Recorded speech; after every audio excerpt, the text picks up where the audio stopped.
I feel like I'm on drugs right now. Like, is this real? Am I actually seeing a lizard on my bathroom floor? Get all over the place. If it's not all over the place, it doesn't belong in your face. So true. Carl Jr. Always an opportunity to make it gay. My take on Bigfoot, I go a lot of different ways with Bigfoot. I think that he could just be a primate that exists all over the world.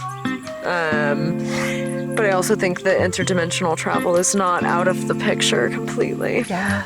I don't think that's out of the question. I feel really confident about being able to go out into the woods and find what I can eat. Like, I know I could survive for a few days, at least.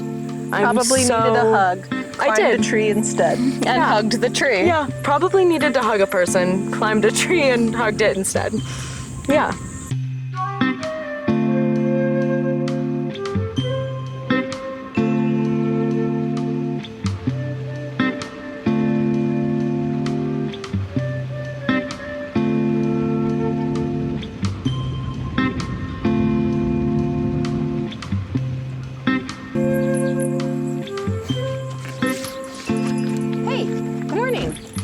It's hot. It's hot today. It's gonna be about 100 degrees today. It's currently almost 80 and it's 9:30 a.m. Whew, it's hot. My backpack is hot. I can feel the heat radiating from it. So hopefully we'll be mostly in the shade for our little adventure today. And we are located today in Wilderville. Go Wilderville.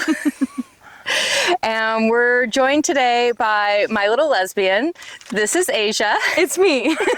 It's me, a lesbian. Happy Pride Month. Happy Pride Month to me. Yeah. Every day is a great day to be gay. To be gay. Happy Pride. Yes, it is. Asia, you've probably heard about Asia in at least a few episodes by this point. Asia is my wonderful housemate that I manifested and is me as a 26-year-old lesbian. Though ChatGPT is questioning my sexuality. And Asia is my personal chef. You may have seen her featured in other episodes around her food. And on Instagrams. She is the main character in Asia in the Garden on my TikTok series. And these are all the things that she is to me, but she is also her own wonderful individual human being. She works in herbalism and botanicals and in food, and we are going to go for a little jaunt on her childhood property. We are here. These are my woods. This is where she grew up. That is not where we're at. We're not at the Bear Gulch Trailhead. Don't worry about the origin of that sign. We're gonna go learn about Asia's life and how the outdoors have been pivotal in her development as a human being. And she was literally raised. I was in raised the woods. In these woods. Look at the woods. Yeah. No joke. I really was. So like a bear. Oh wait. Like a bear. Hold on. Are these appropriate? Yeah, why not? Do we have quite a hike or It's not a crazy hike. Okay. We're not going to go very far up the mountain, but there is gravel, and you might get gravel in your Okay, I'll bring him along. fish. I got my chacos. Good. Hold please. Chair for your bag. Oh, put it in. That's what she said. That's what she said. That's what he said. Happy Pride Month. Yeah. That's what they all say. I know my cousin, we also call each other like brother, sister. He's living back at my aunt's house, and they had a garage sale, and he's like, I almost put garage sale. Garage sale. Amazing. That would look like sale. gay rage, though. Gay rage sale. Do you experience gay rage? I do experience gay rage. I have experienced some gay rage this Pride Month already. Chacos. Probably the more official, unofficial Hiking shoe of Heather's. of Heather's. I need to invest in. You see, they have a fishwife Chaco. What? They did a collaboration. Yeah. Okay, my birthday's coming up. Sardines bitches. and Chacos. Yeah. I love me my fish. I'm surprised I'm not a lesbian. I know. Well, we've talked about that. Well, yeah. Off Everyone camera. is. Everyone is surprised. Everyone's a little gay. Yeah. Right? Yeah. All straights are a little gay and all Yeah. gays are a little straight. Yeah. Especially the ones that say that they aren't. Yeah. Yeah. Denial. We've talked about what I would Denial go for if I was Is a river. a lesbian. We witnessed one the other day. And I was like, yeah. What? Wait. was hot. What's your type? Oh, you gotta be like super presenting as male. Okay. So like dyke trans. super mask. Yeah. Super butch. Okay. Yeah. Cool. Super, but I like I guess it. it wouldn't We be were trans. encountered by an Oregon State Police on the river the other day when we were filming Kate's episode, and she was emphasis on the he. Yeah. She was emphasis Well, on the he. Crazy. Yeah. I like it. All right, so Heather's in her chacas.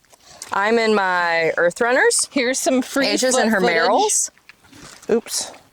And I got my sun hat. we're hatted. Shall we get out of the sun? Let's get out of the Okay. sun. Let's go. Let's go, girls. I've got sunscreen in the bag. Very good. I like those shorts. Thanks. They're Emily's. Oh, well. Well, they don't fit me anymore, so now they're Asia's. Let's go this way. I did come up here already, and I cleared all of the poison oak off of the trail. You're so kind and There is thoughtful. not very much, though. So, oh, look at that. Was this Wouldn't a you trail just look at that? What is it? It's a variegated blackberry. I've never seen that before in my whole life. Why does it do that? I don't know. Just decided. It just It just decided. What were you gonna say, Heather? Did you make this trail? It used to be more of a trail before there were logs everywhere. But pretty much, Like, this is your kind of formed trail because you came up here a lot. yeah. Like it was probably a deer trail at one point, but Oh, okay. I've used this trail so much it's just stayed open and not overgrown for the most part. it went from a deer trail to a deer trail. Oh, me a deer. Doe, a deer, A female deer, ray, a drop of golden sun. Me, Don't know the rest. a name I call myself, for a long, long way to run. So, a needle pulling thread. You would know the whole thing. La, a note that follows so. Tea, a drink with jam and bread. And it brings us back to do, do, do, do. I'm pretty sure you sang that regularly in middle school. Probably. Like, I vaguely remember all the, like, crew, like, singing it randomly. Because we had to sing it in choir. Look out. What's that? Poison oak. Poison oak. Look out. Watch where you're walking. Dude, the There's poison a lot oak at less than there Cathedral was Hills. when we were here before, though. Well, we were in a different spot. We didn't take this trail when we were here before. I thought we did. No, we were on the road. Oh, we were on the road. Dude. Dude. The poison oak at Cathedral Hills right now is the biggest leaves I've ever seen in my life of poison oak. Scary. Like, they're huge. Does it make you want to vomit? Well, I'm just like, dude, I've never seen that before. That's so weird. Yeah. Like, it must be a weird year. They're coming back with a vengeance. That was cute. Asia, what does Pride Month mean to you? What does Pride Month mean to me? I don't really know, actually. I haven't thought about it a whole lot. I think that is a part of my gayness that I haven't fully experienced because I've never felt like a really big draw to like rainbow pride, if you will. Like the commercialized yeah, pride. like pride capitalism, you know? So you're not stoked that I brought my ally bandana? Your ally bandana. I like it. I like that. But I don't know. I guess to me, Pride Month and Pride is just that, taking pride in who I am and how far I've come and accepting myself and my experience. And at this point, I just don't think about it. I just am. And so that's pride to me. I take great pride in that's where I'm at in my life. That's beautiful. I asked my cousin yesterday, I was like, Happy Pride Month. And he's like, I don't celebrate that. I don't observe. I was like, why not? He's like, it's for the bears. And I was like, okay. I was like, is it? He's like, I don't need to celebrate. Like, I've been gay for years. Like, I don't really, like, I don't know. He was just really funny about it. Mm-hmm. It's like every month is Pride Month when you're gay. Yeah. He's like, I don't really, like, it's not really a thing. So, but at the same time, it is, I want to acknowledge that it is an important and valuable celebration for many. Yeah. And totally like person's experience. Yeah. Like totally. There's something wonderful clicking around. What? At the top of my backpack. I think it's the chair leg. If you want to adjust it so it's. Hear that? It's the chair legs in there. Is it that? Yeah. Maybe. What's that? What's that? Well, I don't know if we're gonna. Here, hold these. Maybe just. Okay, try that. It's like tighter in there. Yeah, They're kissing. they're kissing cousins. That's better. We want Kissing to. fish. We want to reduce the. Oh, that was the better. rattle. Obnoxious noises as much as possible. Yeah. I think that's better. Yeah. So we're walking past the I-5. Wait, what is that? What is that? What highway is that? 199? The 199 eyesore that is directly above my home. Yeah. So My we're childhood home. If you're driving out 199, you've just left Grants Pass. You're heading towards Selma. Mm-hmm. And you've just crossed over the Applegate River, and up on the left, way up high, is a big old clear cut. That's that through the trees. That's that. And most locals bitch about it. Mm-hmm. Yeah. My dad was in the paper because of it. It was a private logging company that bought public land that we didn't know was for sale. And they just showed up one day and started cutting them down. And didn't stop for, I want to say 2 years. Oh. And it took them another maybe 3 to 4 years, whatever the max amount of time that loggers can wait to replant a clear cut.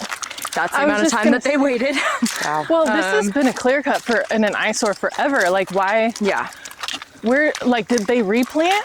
They did replant. You can see some of them kind of taking hold, but it definitely took many years for them to replant it. And I feel like a lot of it isn't like a lot of it didn't take hold because maybe the way the sun points, like. I don't think that the majority of the trees they planted took hold, and I hiked up here much throughout that process. There's a little bit, but like not a lot. No, not as much as you would hope, for sure. What year did it start? Recall? Let me tie my shoe really quick. I want to say it was after I moved back, so probably 20...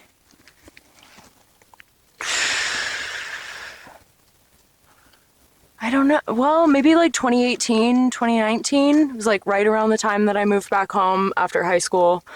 So yeah, probably around 2019, they had finished cutting it and it was completely cut. But yeah, this was like all pretty old growth forest. Like I grew up knowing Just like it would be like right here. Yeah, just like it was here, except even more magnificent. Like you can see where there's a logging road cut up through the hills that kind of switches back and forth.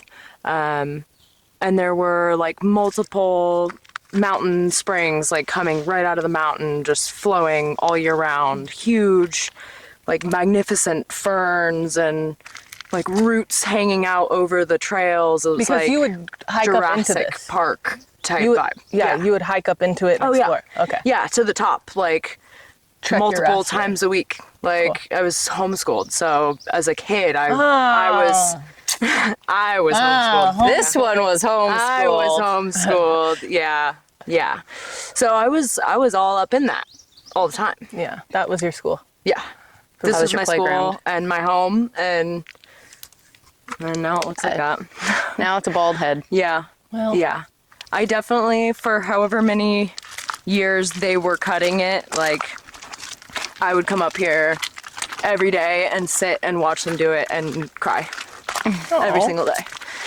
Because it was heartbreaking. Like, that was just like everything to me for a really long time. And seeing them just cut it all and then pile everything they didn't want and burn it was like totally devastating. To see that be laid to waste when it was something that brought you life every single day. Yeah. Yeah. Did you have any interactions with the loggers? I did not. I kept my distance. My dad definitely did. He's a lot more confrontational than myself. But Was he chaining himself to the No. logging truck's level, or Look at these. Look at that. what are they? I don't know. Would you just wild daisies? Wouldn't you just look at them? Just look at Just it. little daisies. Oh, a butterfly just flew by too. I know. Wow. Yeah, I've never seen these up here before. He was not chaining himself to any trees or anything, but he, like I said, he was in the paper. He was on the front page of the local newspaper with a picture of him standing in front of their giant piles that they were getting ready to burn. And like, when I say that, I mean like 100 feet diameter piles of like whole trees, just in like teepee formation. Jesus. And like 50 of them all over the mountain just burnt because they couldn't use it or didn't want it. So he was in the paper about that, and a lot of the community made quite a fuss about it and tried Well, it's just an eyesore. Usually when that shit happens, it's like... You leave a layer deep. of trees up Yeah. so you It's not can't see around- it. And it's not around any residential. No, That it's like way out. creates the... everybody wants to have this like really nice environment where they live. And when you have such an eyesore, it's like usually you see that back rows. Yeah. Yeah. Like Maintain a green Glendale. fence. I remembered when I was working down at Mariel, we drive through Glendale and you get to the top of Cow Creek and you can just look off in the distance and there's so many patches of bald spots, but like nobody's up there. There's no homes that are being affected. Yeah. And I mean, like, not even just from an eyesore perspective, but like we had logging trucks going up and down our that's driveway rough. for months, and like hearing their equipment throughout the summer, like all year, and it was super annoying. Yeah. It's just Disturbing. like very much a disturbance of the peace in so many ways. Well, that's the, you have a right. So here I'm going to real estate. Tell me. You have a about bundle my of rights when you buy a house, freehold estate, which is like the ultimate purchase. And you get this bundle of rights. And one of them is your right to peace and enjoyment on your property. Solid right. I mean, that should just be a God-given human right. Right. But you would be surprised Yeah. because sometimes that doesn't come with it. You can't really sell the peace and enjoyment part, but there are some like weird things where it's like, stuff like that. I don't know the ins and outs. I could ask ChatGPT really quick, but it's not a huge deal. But it is, peace and enjoyment is like a thing. Could have potentially sued them for peace and enjoyment. Who's to say? Ooh, there's a little snake right there. Snake? I heard a little snake, a little slithery little snake over there. Kind of like the lizard that was in my bathroom last night. Lizard in my bathroom. Regale us. Yeah, so we were down by the river having a really funny time with a guest that was at the Airbnb that came down, and it was just like a very comical situation. And then we go inside, I go take a shower, my best friend is in my room just like hanging out with my cat, whatever. I get out of the shower and I look next to my toilet and I'm like, it's just a leaf. And then I turn back around and I'm like, that was a lizard. And I look back at it and it was indeed an alligator lizard, like this big. just sitting in front of my toilet. What the fuck? And so I'm like, Liz, come here. Like, I feel like I'm on drugs right now. Like, is this real? Am I actually seeing a lizard on my bathroom floor? And I'm in the shower in the adjacent bathroom, and I can just hear them squealing and giggling and things like crashing and tumbling around. And yeah, there was a huge lizard in my bathroom, and I had to catch it, and then it ended up under the dryer, and then I had to take a little grabber and like scoot it out from under the dryer. It was a whole thing. I was very high. I had just smoked a whole joint. So it was very disturbing to me to find a giant alligator lizard in my bathroom. It was funny though. It was very funny. But which cat brought it in? That's the question. I don't think that a cat brought it in. You think it just came in on its own? Yeah, I think so, because I think if one of my cats had brought it in, they would have killed it. And they had no interest in it at all. Because they were done with it. They're like, oh, whatever. But it wasn't injured. Oh, it was happy and healthy. It was super healthy. It took a big fat shit right on my hand on the floor as soon as I caught it. What? Yeah, dude, they're gross. Lizards poo? Yeah. Everybody poops. Didn't we talk about this? Lizards poop and pee at the same time out of the same hole. Disgusting. Out of their Just constant like diarrhea. cochlea or something? Is that what that's called? Cloaca? Or cloaca. Okay, I put the L in the wrong spot. God, I'm just with a bunch of bitches that know what a fucking lizard's asshole is. Scientific names here. Well, snakes and birds have them too. So Also, Emily was like, that's not really a hike. We're good. Like, we're going to just drive. Well, it was like, it's a road. I mean, we don't have to go any further than this. This is kind of what I was imagining, although it's much less shaded than it was an hour ago. Oh my God, moment though. I was going to put a little voiceover introduction to the episode 6 where, on the hiking one, where the clicking noise is. And I was going to be like, hey, PSA, there's a clicking noise. And that's because, like I was going to say something like, that's because Emily, da da da da. This PSA is sponsored by the bus that I just threw Emily under. But we don't know what was causing it at the time. Yeah, no, it's all good. You don't notice those things. I'm sure this bouncing around is going to be a little funky too. We didn't even test to make sure everything was working. We just are assuming. Hope it is. Okay, everybody's on 4, 4, 4, 4. 4, 4, 4. Oh, yeah. I like that you're carrying that today. It's nice. Thank you. You're welcome. Very much. Thank So, You I work mean, so hard. we can set our little butts down anywhere along here in the shade. There's a nice You wanna do it view right that here? way. How far does this road go up though? It goes miles. Good. Yeah. Is this public or This is or- BLM. This is BLM So land. you can drive up here if wanted. Yes. Yeah. Totally. Yeah, and actually, if you were to go up the other way, the road that used to go up to the top of the mountain, it's been like dug out in multiple places, so it can't be driven on anymore. But that road actually goes all the way to Kirby. Wow. There's one that goes, I want to say, all the way to Galice. And then this one goes for a couple miles and then comes to a dead end. But Well, it wouldn't go to Galice here if it, because you'd have to jump the highway. I think the Kirby one switches and Goes over the highway. That's Yeah. the Taylor Creek and like Onion Mountain lookout area. yeah, and it where we connects were. to that, and Yeah, you goes can up go top. all Yeah. over the place there. yeah, so you can get all over the place here too. Get all over the place. If it's not all over the place, it doesn't belong in your face. So true. Carl Jr. There we go. Look at that bad boy. Look at that beetle. I don't know the scientific name. One black beetle bled only black blood, the other black beetle bled blue. Oh. One black beetle bled only black blood, the other black beetle bled blue. If we're going back to choir. I don't think we need to find out what kind of blood this beetle bleeds. No. No, He's don't just do a it. nice He's little just guy. Yeah. I know. I killed like the Nobody makes itsy me bleed bitsy. my own blood. I killed a little itsy bitsy spider that was like running across the floor, and Cruz was like, "There's a spider right there, Mom," and I just like stepped on it, and he's like, oh, "You never kill the spiders," and I'm like, "Yeah, once in a while." Sometimes spider gotta go. Sometimes. Like, I'm not gonna. Honestly, like, it was nighttime. I wasn't gonna waste my time with like a tiny ass spider putting it outside. The big, like, Jumping spiders, I always, those big black furry ones, I always put them outside. Big black fruity ones. Yeah. Yeah. I like those boys.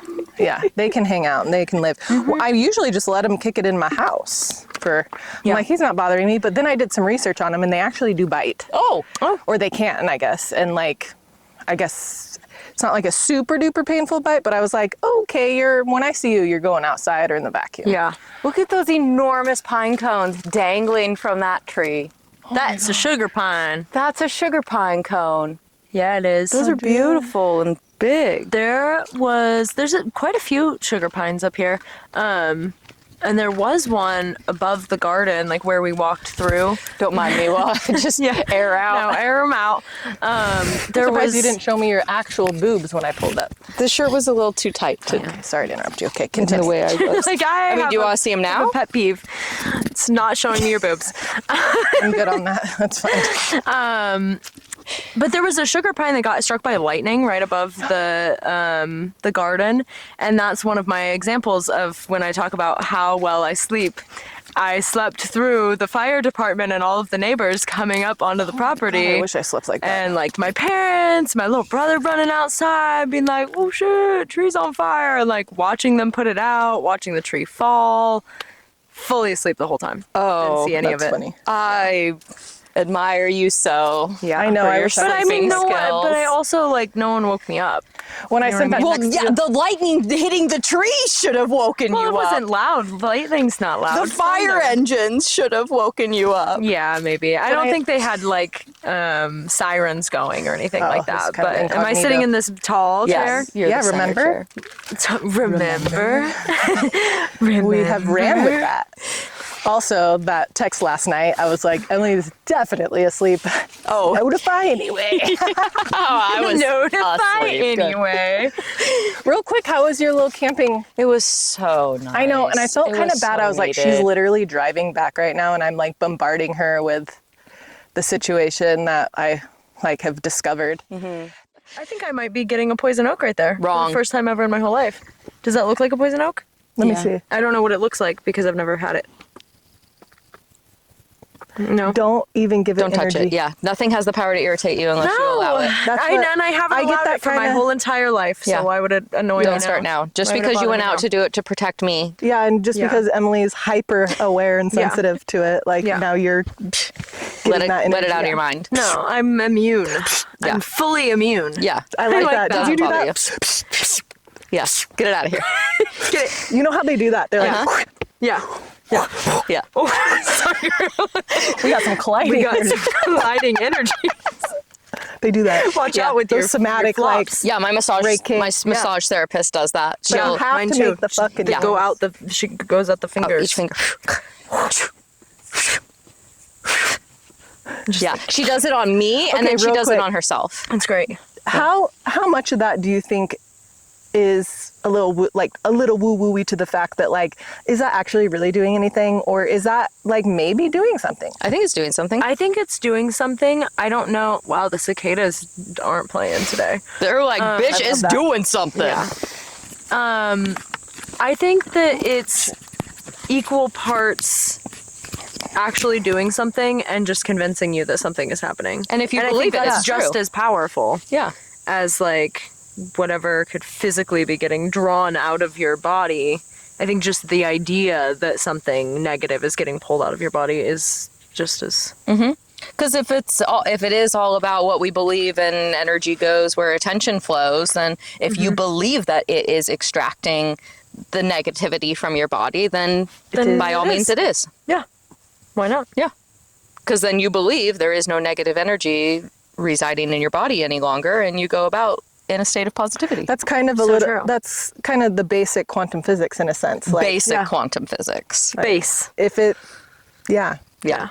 if the cat is in the box, the cat is both sleeping and awake in the box. Yeah. because you can't see it. Because it's in the box. Yeah. Doing all the things. My ponytail scratching on the chair is Pink Oh my God. fishy club. I'm gonna keep on flapping in my pink fishy flops. On flapping in my pink. What did you say? in your Fishy flops. Yeah. pink, Something pink about fish that. tacos. Something about Tacos. Oh, just something tacos. about flapping around in your pink fishy flops. Really. Happy Pride. Happy Pride to you, Heather. Your That's as gay as Heather pink gets. fishy flops. I'm pretty gay. It's pretty gay. I've been called, my husband's like, you're gay all the time. You're Well, gay. yeah, you're super happy. But you are And you're a so little weird. wildly You're a little queer. unattracted to vagina that you're not gay. Yeah. I have an itchy spot on my leg. No itching. No itching allowed. There's no. There was a mosquito on me earlier, so it's probably a mosquito bite. Don't Yeah. worry. You're fine. All right, Everything's well, fine. Should we do it? Should do we it now. Should we start? You want to ask me questions? I guess so. Yeah. Do you know what she wants to talk about so you can steer? No. Because this is unscripted, but Entirely. Unscripted. No. Okay. In front of a live studio audience. of trees. Birds and the bees and the sticks. pine cones and the Shticks. trees and all these shticks. We got to redo that. Maybe we can redo that coming down. Okay. We need to redo that You section. gotta redo your shticks. Well, we just need to Shtick, redo that little part. It's all over the place and choppy. I hate it. Oh. Can we still say shticks? Fuck yeah. Okay. Because people like that. Yeah. Can we just keep that part and? Well, no, it's a could. video, so But we need the talking part. The shticks is good. The talking part. Okay, sorry. anyway. Ah. It's okay. Good. Shticks. Behind the man. scenes. Hey, Asia. Hey, Emily and Heather. Nice of you to join Top us of those today. bugs. Thanks for taking time out of your busy life, your full busy woman life. Busy woman life. To Busy lesbian life. Busy, Yes. busy I'm little still a lesbian. woman. Very, yeah. I'm a lesbian woman. Yes. Busy lesbian woman life. Any opportunity to tuck lesbian in there. I love it. I love that word, I say that all the actually. time. Like, Lesbian. there's a lot of people that don't enjoy the idea or the practice label? of being the token lesbian. I love it. You are the I token love being the lesbian. token lesbian. I don't think I so really glad. hang out with any other lesbians, so. I don't A lot of anymore. It's been a bisexuals. while. Yeah. Yeah. There's a lot But of bisexuals. Bisexuals that are married now and Yeah. wish they weren't. Oh. Maybe, I don't know. Oh, Talking it's like about that that Chapel offline. Roan song. Which one? Which one is that? The what? The one where she's talking about, like, you're going to marry a man and you're going to regret it. You're going to miss me. What song is that? By who?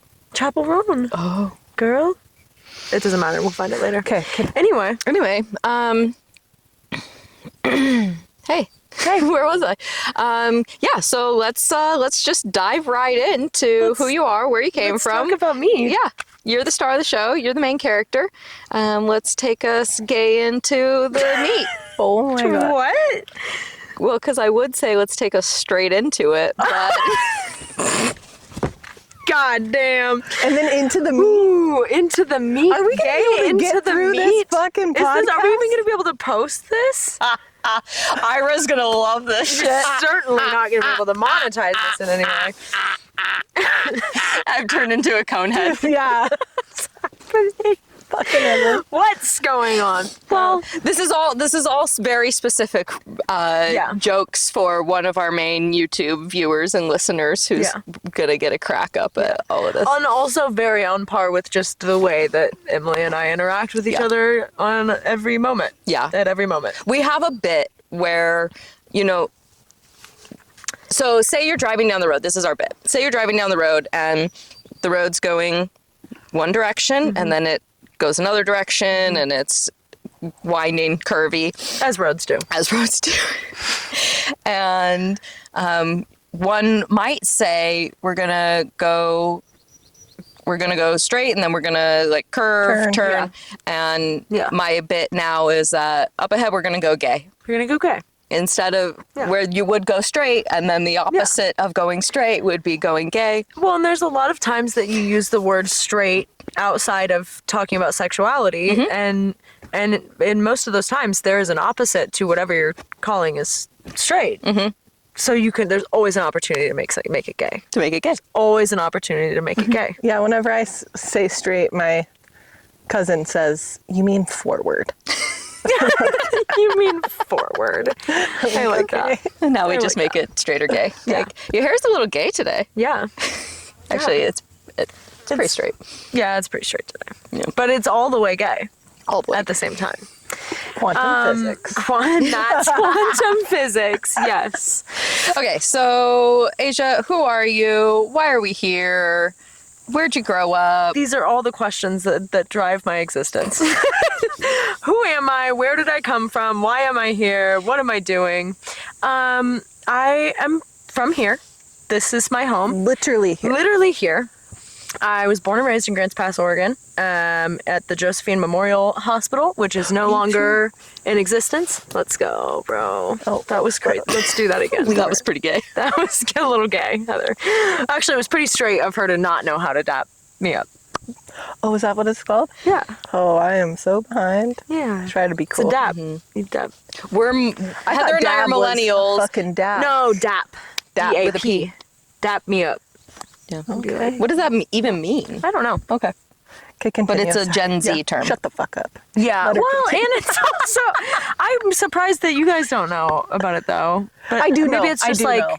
skaters and My son says it. skaters and stuff. Yeah. I feel like it's like I guess it is a Gen Z term. I thought it was from like before times. No, From we before say me, but pound it. oh, or pound nuts. it. Yeah. Nux. I think But pound it was first. Yeah, pound it. Yeah. Yeah. We still say pound it, but dap me up is more prevalent, I would say. Because knucks and pounded is specifically to just Knuckles. hitting knuckles. Not like- but And this dap me is- up and could be. This is a dap. Like whole that's thing. dap me Ooh. up. Okay, Yeah. hold on. With the It doesn't. You don't have to do wait, a thumb up, like but this. Let's make it gay. That was cute. Secret handshake. I was just thinking about this the other day that we don't have a secret handshake, and that's not right. We Oh, have one well. first. So we have to come up with one. Lucky you two. I'm just gonna be over here. Oh goodness. Well, okay. This is a great episode. Just gonna disassociate with the trees. Oh while you no. She's having a jealous moment. Finally. It's okay. I live with her. Yeah. So I don't. I'm always saying like I need to get myself a house lesbian. Yeah.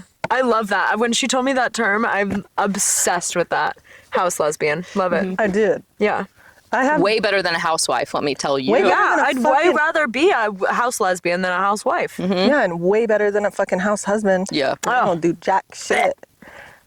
Who knew? Well, Sean will never listen to this, but he does do a lot. I gotta give him like lots of credit. He just doesn't do a lot of house shit. Yeah. Oh, you guys, the battery died. So we're going to swap those out because even in the wild, we come prepared with fresh batteries and other really cool stuff. While we're locking that fresh energy in, go ahead and hop on over to our Instagram, TikTok, and YouTube. That's where the trail or the river really gets twisty. The behind the scenes, real-time chaos, unfiltered detours. The pod is the story, but the socials, that's the wild ride. Meet us over there. Okay. Back to Asia. Back why to are me. we Let's here? get Who back are you? to me, guys. We're here because this is my home. Because this is where I'm from. Like I said, I'm born and raised Grants Pass, Oregon. I grew up on Lois Lane in Grants Pass. Favorite street in Grants Pass because it's such a fun little name. Superman's lady friend. Where's that Yeah. at? I feel like I know it. It's over by you. Yeah, it's near you. Okay. Yeah, because we went and saw my old house when we went to take care of your dogs. And then when I was 5, my grandparents moved here from Ohio. They had a farm in Ohio, and they decided that they wanted to be in the same state as our family. And so we bought this property. I didn't. I was 5. But my parents and my grandparents bought this property together in 2004. And we are on the BLM land that runs through our 11 acres of wooded forest that we own, and every last inch of reachable land around us I have touched and interacted with in some way in my life, and it's a really massive part of who I am and how I am, and I love it here. I love everything you were about it. homeschooled, so this was like your school Yeah. and home. And Fully, because I did online school, but So it wasn't like my mom, you know, with the books and everything. Like I had teachers, I had to go to class. When did that start? Was it all throughout From your... first grade until, I went to Madrona for kindergarten, and then I got taken out of it, and that was partially my choice, partially my mom felt like it was just not the vibe for me, and it turns out it wasn't. Like, I don't know what I would have been like if I went to public school, but pretty stoked with how I am now. So I'm glad I was homeschooled. Did you do anything like, did your mom put you in any like group, like, no, like gym? So you didn't get a lot of socializing? No, not You're at a all. great socializer now, so that... Yeah, Right I on. did that.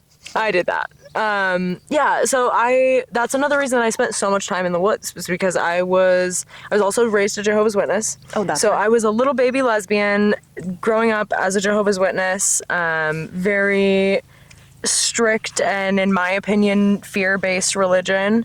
And I was homeschooled, so I had like my two best friends that I still have to this day, So cool. that were raised in the same religion as me, and that's how I knew them. And those were my friends, and this was my playground and my school and my home. And so I just spent all of my time outside.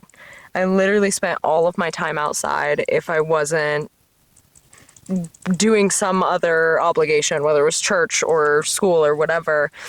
I barely graduated high school. Like, I was barely doing the work that I needed to do for school because I was just outside all the time. What were you doing And outside? Like, what did... Anything and everything. I was running around building forts with my best friend that is like my family. He's like my brother, born months apart. Our moms were best friends when we were born. And a lot of the running around that I did here was with him. And we would run around and we'd pretend to be Survivor Man, and we'd like build forts and bring our pocket knives and cut sticks with our pocket knives and lash, sticks together, and we'd try to see how long we could stay outside and see if we could build a fort that was waterproof. Did you ever spend the night outside? I don't think we did. We always chickened out a little bit and came home before it got totally dark. But we would do anything and everything. And as I got older, it became more like I started to find my niche things with nature and with hiking and what I was looking for, which ultimately became foraging and identifying plants and identifying what was edible, which I would say was greatly inspired by my Opa, who we've talked about a lot, who passed away in October of last year. And he's one of my two grandparents, my Oma and Opa, who bought this property with my parents. And he would come out here with me all the time and be like crawling around on his hands and knees, just like showing me things like, look at this, like this is the difference between moss and lichen, and this mushroom is edible and this one is not. And like, he just knew so much, and it was so astounding to me that you could know so much about everything out here, because to me, to my little brain, I was like, there's so much around us, like how can I even know all of this? And he seemed to know all of it. And I was like, okay, that's my goal. Like, I want to be like that. And of course, getting older, and like, I love to cook. It is my greatest passion. I love that you love to cook. And I love you cooking for me. And I love cooking for you and for us as well. But that was a huge passion of mine also from early childhood. And so like finding that intersection between the two things that I love so much just like catapulted me into like where I am now, where like I feel really confident about being able to go out into the woods and find what I can eat. Like, I know I could survive for a few days at least just eating things in these woods, especially because I know them so well. Have you ever done a little quest? I would love to. I haven't yet. I haven't yet. Put that on your to-do list. Yeah, 100%. It's something that I have always wanted to do, and I feel like the summer is is a little bit more of a difficult time to do that because my forte is mushrooms. I do love identifying mushrooms, but it is something that I've thought about doing a lot, especially here because I am so comfortable here. I would have no problem spending several days alone out here, I don't think. But yeah, it's pretty incredible. And there's a great deal of diversity here. I long for solo trips very soon. They're coming for you. You know, when you going on your little overnighter, I was like, I need that. Like, I truly, truly need that. It's so good for the soul. Yeah. And just to reset in yourself. Nobody else's agenda or needs or inquiries, just self. What do I want to do right now? What am I feeling?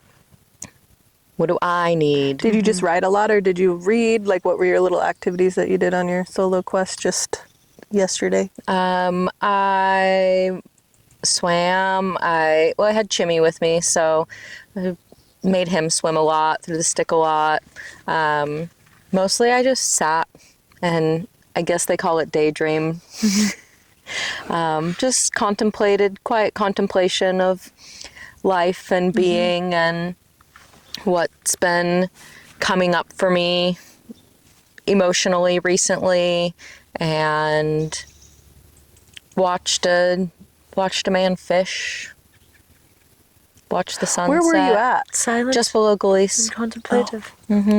Yeah, just quiet contemplation. And my back was really hurting. That was part of my, like, oh, fuck, I gotta go, because my back was blown out. What was that too?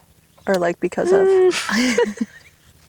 I think accumulation of the stressors that had been coming up for me around the hyper focus on pet peeves.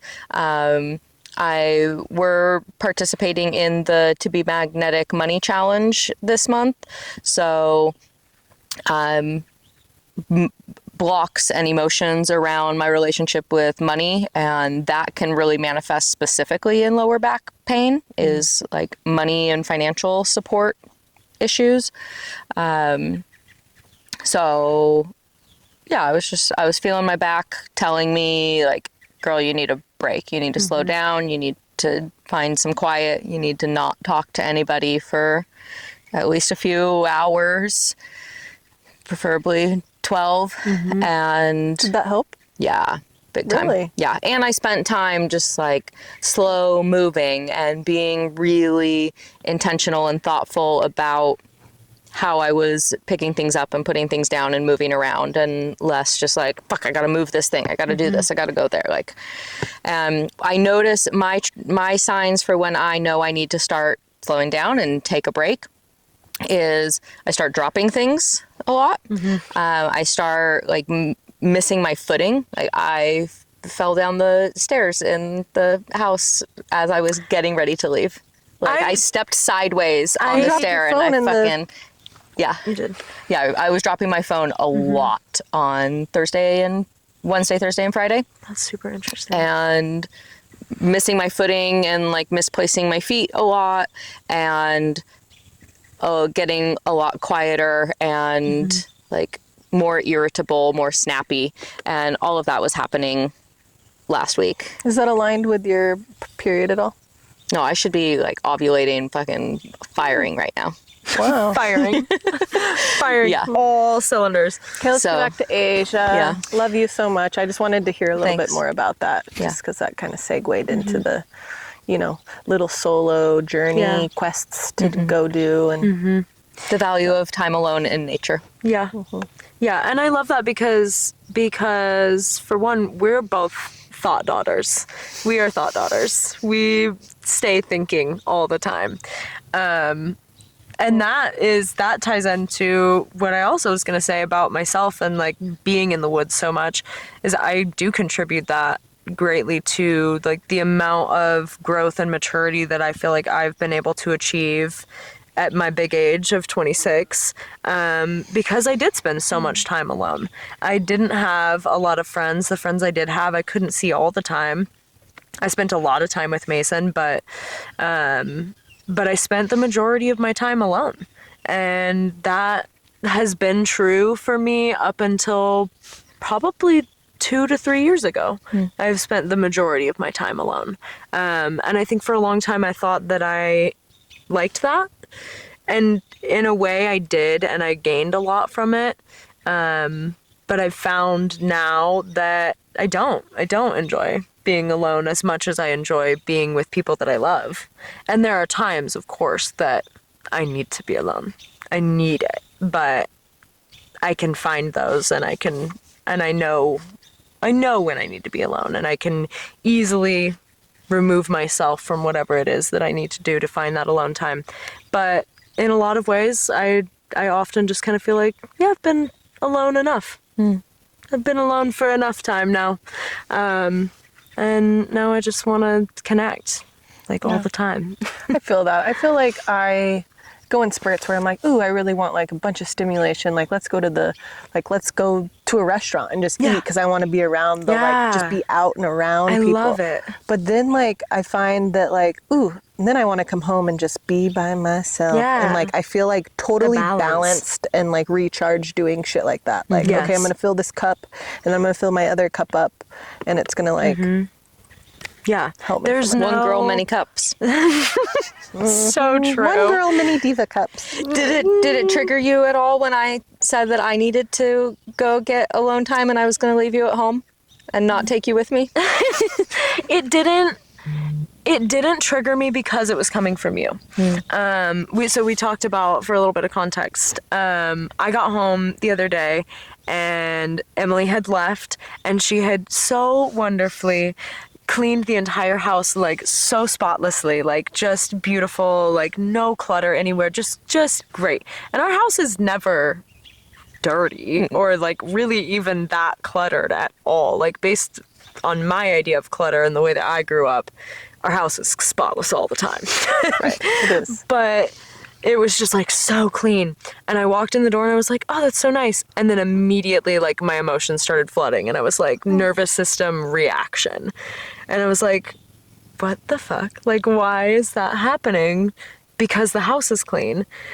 And then I realized that like that throughout my life has been like an attack. It's been like used as a tool to like prove something. Weird. Like, yeah, I cleaned the whole house while you were gone. That kind of thing. Like, yeah, I cleaned the house. Don't make a mess. Like just through your experiences with my parents, other living situations. Yeah, I was gonna say roommate. Yeah, it's felt like more of an attack to like clean the house spitefully, you know. And then so I had to stand there and be like, okay, Asia, you and Emily are the same person. If you were to clean the entire house because you were leaving for a day, what would your intentions be? And truthfully, like fully, my intention would be, I can't wait for Emily to get home and have her alone time in the house, and it's gonna be so spotless and clean, and she can just relax and not worry about anything. And I was like, well, mine would be, I like to clean. And to come home. Yeah, to come home to a clean house. Like, you already cleaned out your mind on your trip. You don't want to come home and be like, oh fuck, I got to do all this shit and now. I have to clean the house. 100%. I always love to clean the house before I leave somewhere. Yeah. So that I can come home to it being clean. Yeah. Yes. And if I'm leaving the house clean for Emily, then I'm doing it because I'm like, she's going to be able to relax. I'm like, why am I stressed? Why am I scared right now? Like, why is the house being clean making me feel scared? Because this isn't the first time that I've cleaned the house. No, it's not. She cleans the house all the time. She's a house cleaner. She's a house cleaner. She house does cleaner. it as for the livings. But yeah, it was, and so that's an interesting question of you leaving. Did it trigger me? you saying, no, I'm going to go out by myself, that didn't trigger me. But then the combination of that and the house being clean, like, really did. And I was like, oh my gosh, it's because, like, she's stressed because the house was really messy and it was my fault. And it wasn't. It was my fault that the house was messy. And it wasn't even that messy.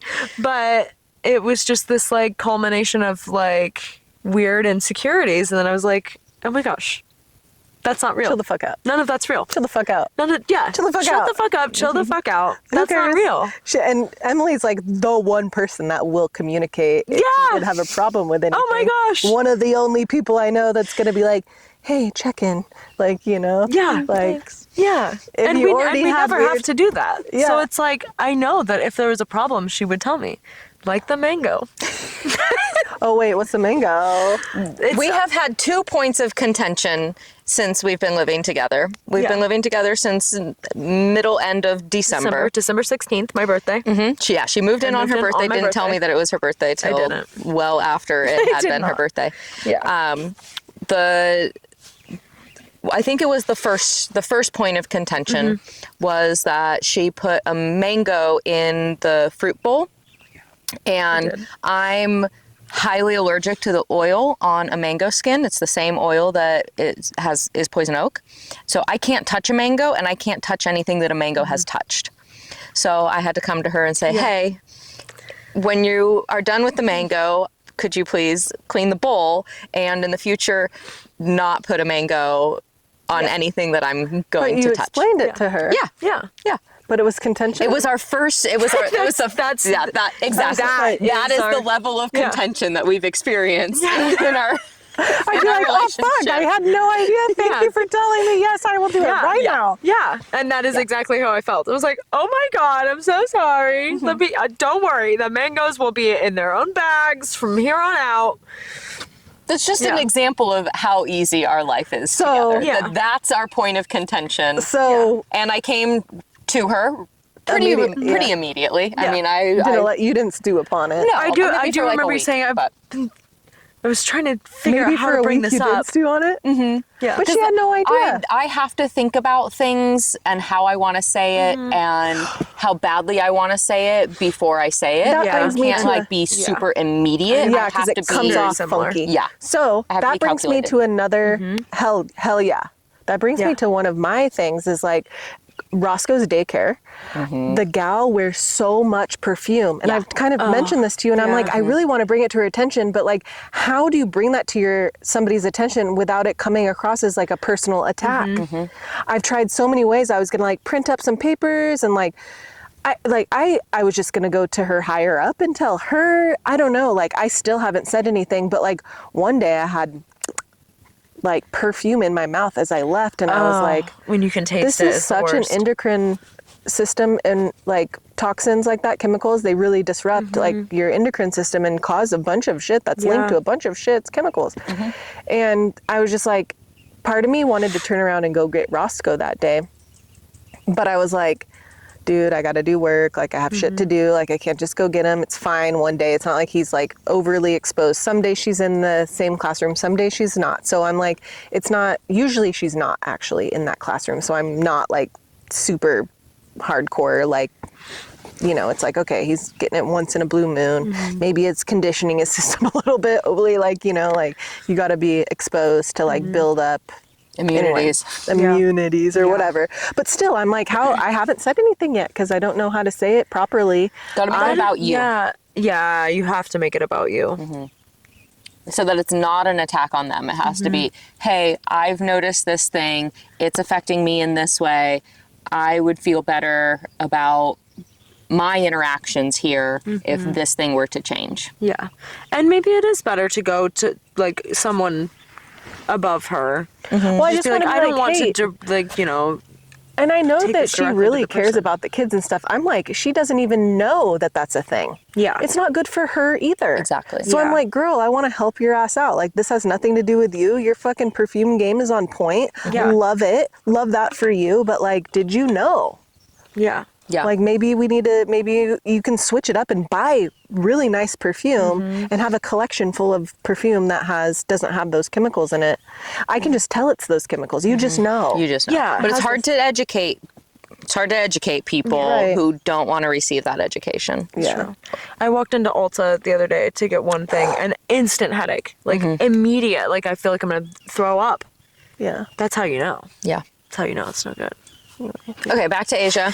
Yeah, I don't even know what I was talking about. We're talking about your homeschooling, you're growing up in the woods, you're growing up outdoors, you're spending more time alone than with people, and now you're in a place in life where you are enjoying connecting with people more than being alone.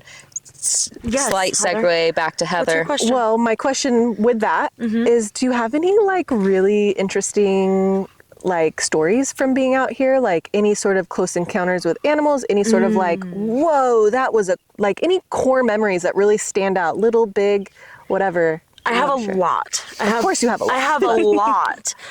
What's the number one like core memory that comes back to you, like an experience here? So here on this land, the immediate thing that comes to mind is this one experience that I had with my dog, who I also got very shortly after we moved here. I guess pretty shortly. We moved here when I was 5. I got her when I was 11. And I still have her to this day. And we were walking around up in the roads up here where there was probably a foot of snow. And she was pretty young. She was probably like 4 years old. So I was however old, 13, 14. And she had never had any kind of like fear out here. Like she's a very, very wild and free little doggy. And she would just run around all the time and she was never scared of anything. And we were out here one time, and there was, like I said, like a foot of snow. You could see out everywhere. Like there were no animals around, no sounds really. Everything was silent. And she just turned and just pointed in one direction. And her hair went up and she started growling in this way I'd never heard before. And just without any warning at all, she just yelped super loud and just ran. Like really like scared, yelping all the way, and ran all the way home. And I was like, fuck, it just ran.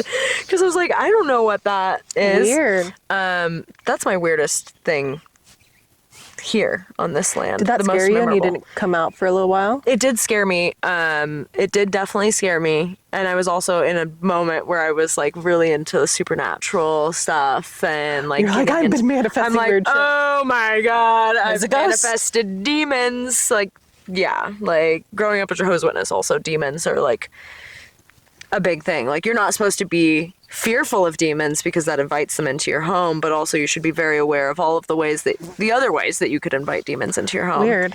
Yeah, it's super That's weird. weird. A lot of demon talk. Don't even give that energy. No, not at all. Not at all. Yeah. But yeah, that was super weird, and I don't know what it was. It could have been like a cougar or something that was hidden in a tree. I was gonna say probably a cougar, or it could have been Squatch or whatever. Maybe it was something supernaturally. You think Bigfoot is supernatural? What's your take on Bigfoot? My take on Bigfoot, I go a lot of different ways with Bigfoot. I think that he could just be a primate that exists all over the world. But I also think that interdimensional travel is not out of the picture completely. Yeah. I don't think that's out of the question. Totes. Yeah. Ooh, that we need to put somebody who's encountered Bigfoot getting on the pod. Oh, I might know Maybe someone. we'll get Bigfoot on the pod. I might know someone. Fuck Yeah. yeah. Dude, have you seen those Bigfoot vlogs? Yeah. I love the Bigfoot Dude, vlogs. I just came across Bro, when Jesus he made that vlog. when he made that like canoe. Jesus, like fucking With Yeah. Bigfoot? vlogging. Yeah. No, not with Bigfoot, just like the AI. It's like, hey guys, I'm Jesus of Nazareth. Like, I'm gonna go in and talk to Sorry, the Pharaoh. We're gonna have a meeting. Yeah. Oh, he said that we can't leave. Yeah. We're gonna leave anyway. Weird. finally released us. Oh, the sea just opened up. We're totally like walking. That's through the sea Moses, right not now. Jesus. No, Come on, that guys. was Moses. Yeah. That was Okay. Moses. But Well, I did see the Jesus I one. reposted it. Did you? Oh, that's why I saw it. It was you. That's cute. I love that. Yeah, it was dope. But I do have a lot. I do know somebody who knows Bigfoot personally, and we've talked about getting Bigfoot on the pod. You know, What the and wait, fuck? What? wait. Wait, back How her could up. you keep that no from me? Bigfoot personally. I can't share too much on this. Personally knows this Bigfoot. out. Edit this out. Jared has a Bigfoot costume. Oh. Fuck yes. Oh my Well, we God. still need to get Smokey the bear. Yeah. Let's put that Yeah. on our this week. We'll try to hunt down Smokey. It's still the beginning of fire We don't want to season. hunt a bear. We have Yes. we've Yeah, got yeah, smoke in yeah. here right now. Yeah, we're working on Smokey. We'll work on getting Sasquatch and Smokey the bear as guests on the pod. Yeah, very important. Very important. Oh, that's so sick. Totally. Yeah. Well, I do have. Oh my goodness, are you okay? I almost did. Wait, Yesterday I we want were- to know what. Yesterday we were floating down at the river, and this whole crazy interaction. It was but such an I go to interaction. like yell at my dog, and I just flipped totally backwards on the floaty. On the like in ass this over much tea kettle. water. Yeah. Like just Oh my gosh. fully catapulted yourself. It was just, maybe you had to be there, but it was pretty fucking It silly. was pretty funny and silly, and just a wild interaction that we'll have to tell you about with the lady. Yeah. That was just crazy. My Roscoe, my youngest, told me today, Mama's silly. Mama is silly. And I was like, yes. Mama's so silly. Like, I love that. Thank you. Yes. What? What?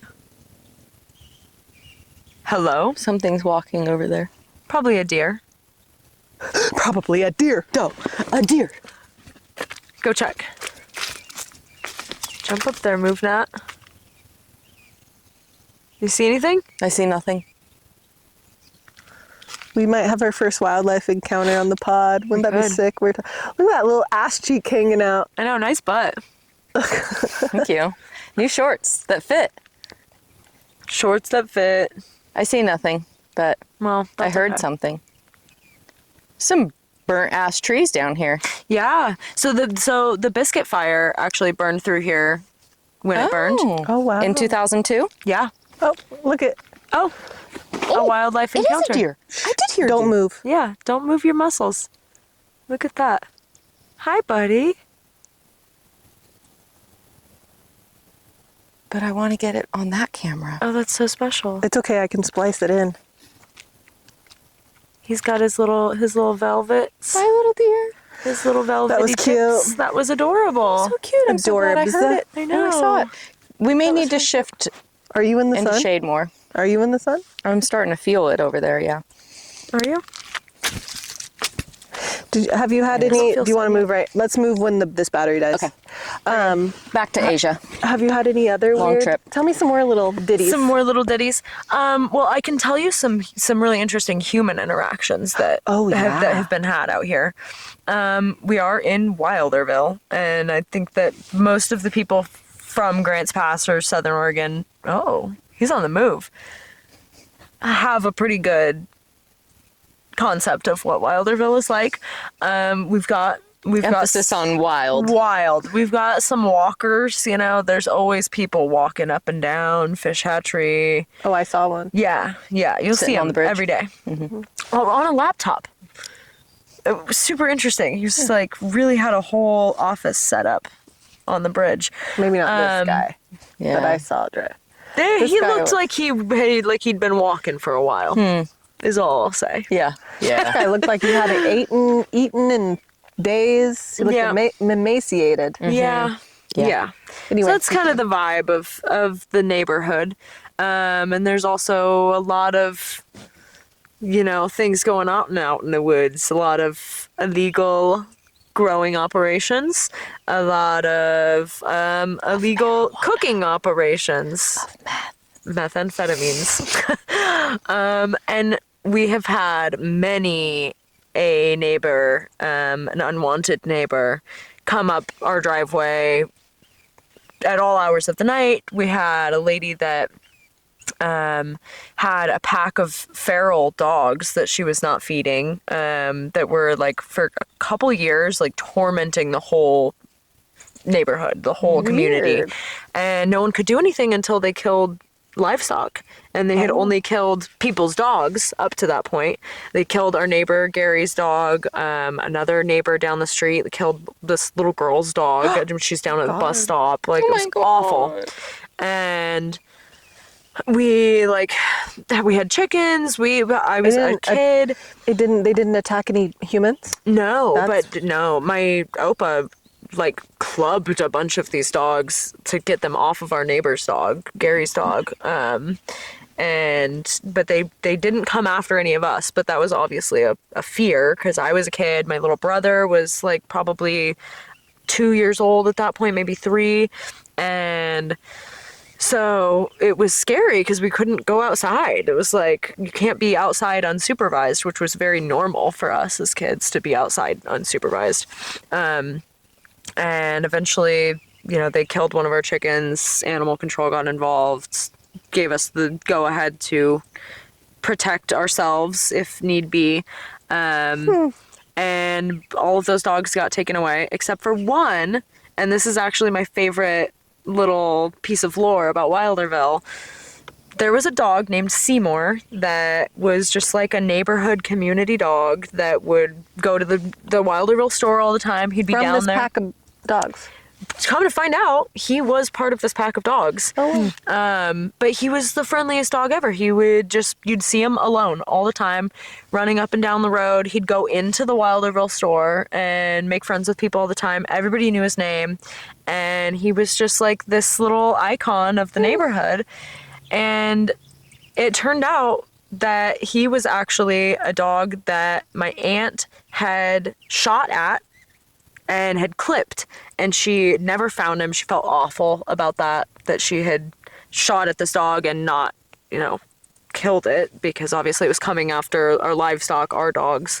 And she felt awful about it and had tried to find this dog, and we realized that he had a little limp, and that was Seymour. Oh. And he was the one dog that didn't get taken away when animal control finally took control of the situation.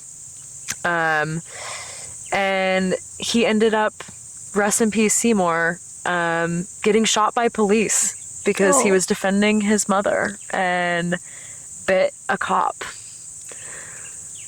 That's sad. Yeah. Seymour said ACAB, and then he left. But, and then the cop said, I'll show you. Yeah, unfortunately. But yeah, it's a super kind of crazy thing. Wild dogs out in Wilderville. Yeah, wild dogs going wildly. And wild women, because his owner, the woman that he was protecting when he died, actually, shortly after us taking control of the situation of her dogs killing our chickens, came up our driveway in her truck in the middle of the night at 2 a.m, pack of dogs roaring up behind her, and was shooting a shotgun in the air. Was I'm gonna kill you, I'm gonna kill all your grandkids, I'm gonna kill everybody, blah blah blah blah. And ended up driving her truck back. My aunt and my dad, I think, chased her off and were get the hell out of here. We also have weapons, you're not welcome here, get out of here. And she left, ended up crashing her truck into the ditch at the bottom of our driveway, was found by the cops a few hours later, hiding out in the woods, and wasn't arrested. And she still lives around here, I think. I see her sometimes. But my Opa went and dug her truck out of the ditch the next morning and was don't come and threaten me and my grandkids again. Yeah. What a kind man. I love that he did that. Yeah, I do too. Icon, truly. Kindest person I think I've ever known in my whole life. But yeah, it was a lot of weird stuff. Somebody drove up here in a legitimate monster truck one time. Like Gravedigger? Like dead ass. Yes. Yeah, fully a monster truck. Legit. What were they doing? I don't know. It was the middle of the night. They were just and my dad fully chased them, in his truck, down, through town, chased them. It was I'm gonna find out who these people are. And he didn't. But he was that was a full-on monster truck. Why are they here? Yeah. I don't know. Just going up random driveways. Yeah. Weird. That's fucked up. Super weird. But a very eventful childhood. Very eventful. Yeah, living out in the woods, baby. Yeah. And it's crazy because I wasn't like, we didn't go camping. We didn't like, me and my dad would go fishing sometimes, but like I didn't go camping or rafting or do anything of the sort until I was a teenager. You're a hillbilly. Yeah, I was literally just a hillbilly until my mom got married and I had to move to the city. How old were you when your parents split up? They split up when I was probably like 10 to 12, because I think that my mom got me my dog in hopes of lessening the blow. Dog came before divorce? Divorce was in the works before dog. And I don't think that I was ever really torn up about it. I was kind of like, you guys didn't make sense anyway. Good. Like, good. I'm glad. Yeah, it was. Yeah, so you're like, it was I a lot need of peace. Yeah, yeah, Like, why are you even together? yeah. I didn't understand from a very young age. I was just like, do they both still practice Jehovah's Witness? No, they don't. My mom left. I would say that my dad started to leave the religion and started to take part in things that were not acceptable to the religion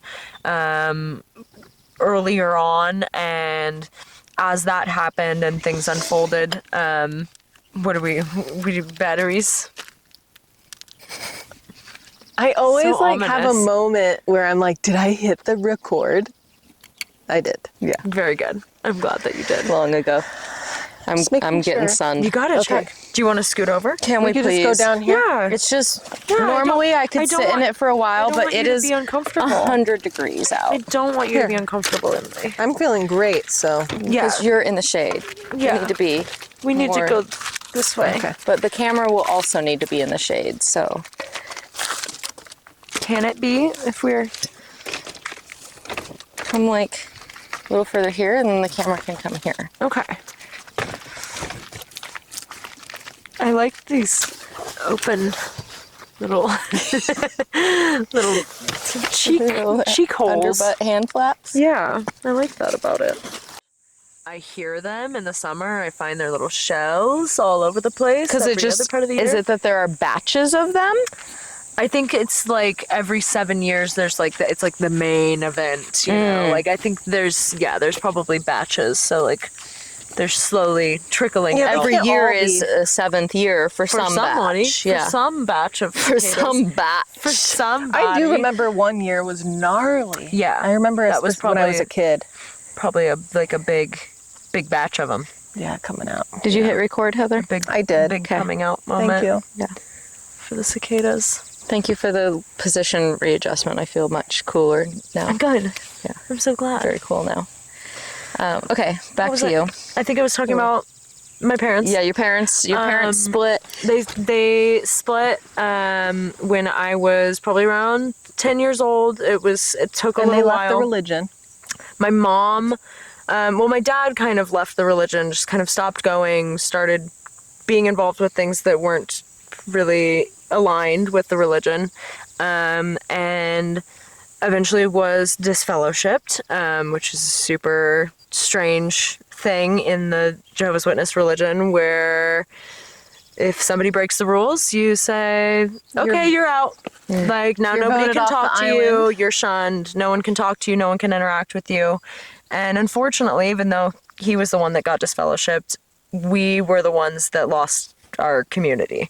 And so we kind of, like, I had friends that, not my two friends that I'm still friends with, but I had multiple friends that weren't allowed to hang out with me anymore, that, you know, I couldn't interact with, that whose parents thought that, you know, my house was a bad place to be. And so yet again, I'm alone. I have no friends, and now we don't have our community through our religion, and so we kind of started to slip out of that as well. And by the time I was 14, my mom had met a man that she went to high school with in the Illinois Valley, and they fell in love, and she was like, we're moving to Forest Grove. And I hated it. I hated the idea of that. I did not want to move. I didn't want to leave. Were you given my a home. choice of stay with your dad here or come with mom to Forest Grove, or was it just, Asia, you're coming with us? It wasn't, I think that the choice was available to me, but it wasn't really a choice to me. At that point, my relationship with my dad was not good. And there was I held a lot of animosity, and didn't want to stay with him. And so it felt like I had no choice, and I didn't really. And I didn't want to leave. I didn't want to go live somewhere that I'd never lived before. For some reason, the fact that his house had no carpet was really alarming to me. I was like, it's going to be cold. Like, I remember just having like a full-blown breakdown about the fact that there was no carpet, because I just thought I'm not going to be comfortable. It's going to be cold. It's going to be different. And Did he live in Forest Grove? yeah. Okay. So we moved there when I was 14. And so I went all through high school there. It's a fine place to live. I had one friend. I made one friend the entire time that I lived there, 5 years. And I didn't really do very much. There wasn't a whole lot to do. Where's Forest Grove? It's like 45 minutes west of Portland. Yeah, 45 minutes west of Portland, and it's very, very small. It's a tiny little university town. Pacific University is there. A lot of Mormons, a lot of retired people. Not the most fun. It's like even smaller than Grants Pass. It's like one street, essentially. It's like if G Street was all of Grants Pass. Wow. That is pretty much what Forest Grove is. It's like... So still, like, is it still very rural, outdoorsy? Because you were obviously stripped from your woods and taken to a different city, going to public school for your first time? No, still online school. Okay. All throughout high school. That's why I only made one friend. At my first job. I got my first job living there. And I hung out with my step-siblings a lot. That was a huge blessing, that I have 3 step-siblings and that we all got along immediately super well. Cool. And still, to this day, get along and they're really, your really age? Well. We are all slightly apart. My stepbrother is the closest in age to me. We're both 26. His birthday's in February, mine's in December. And then I'm actually not totally sure how old my stepsisters are. Apologies. I want to say like 28 and 30 are probably where they're at.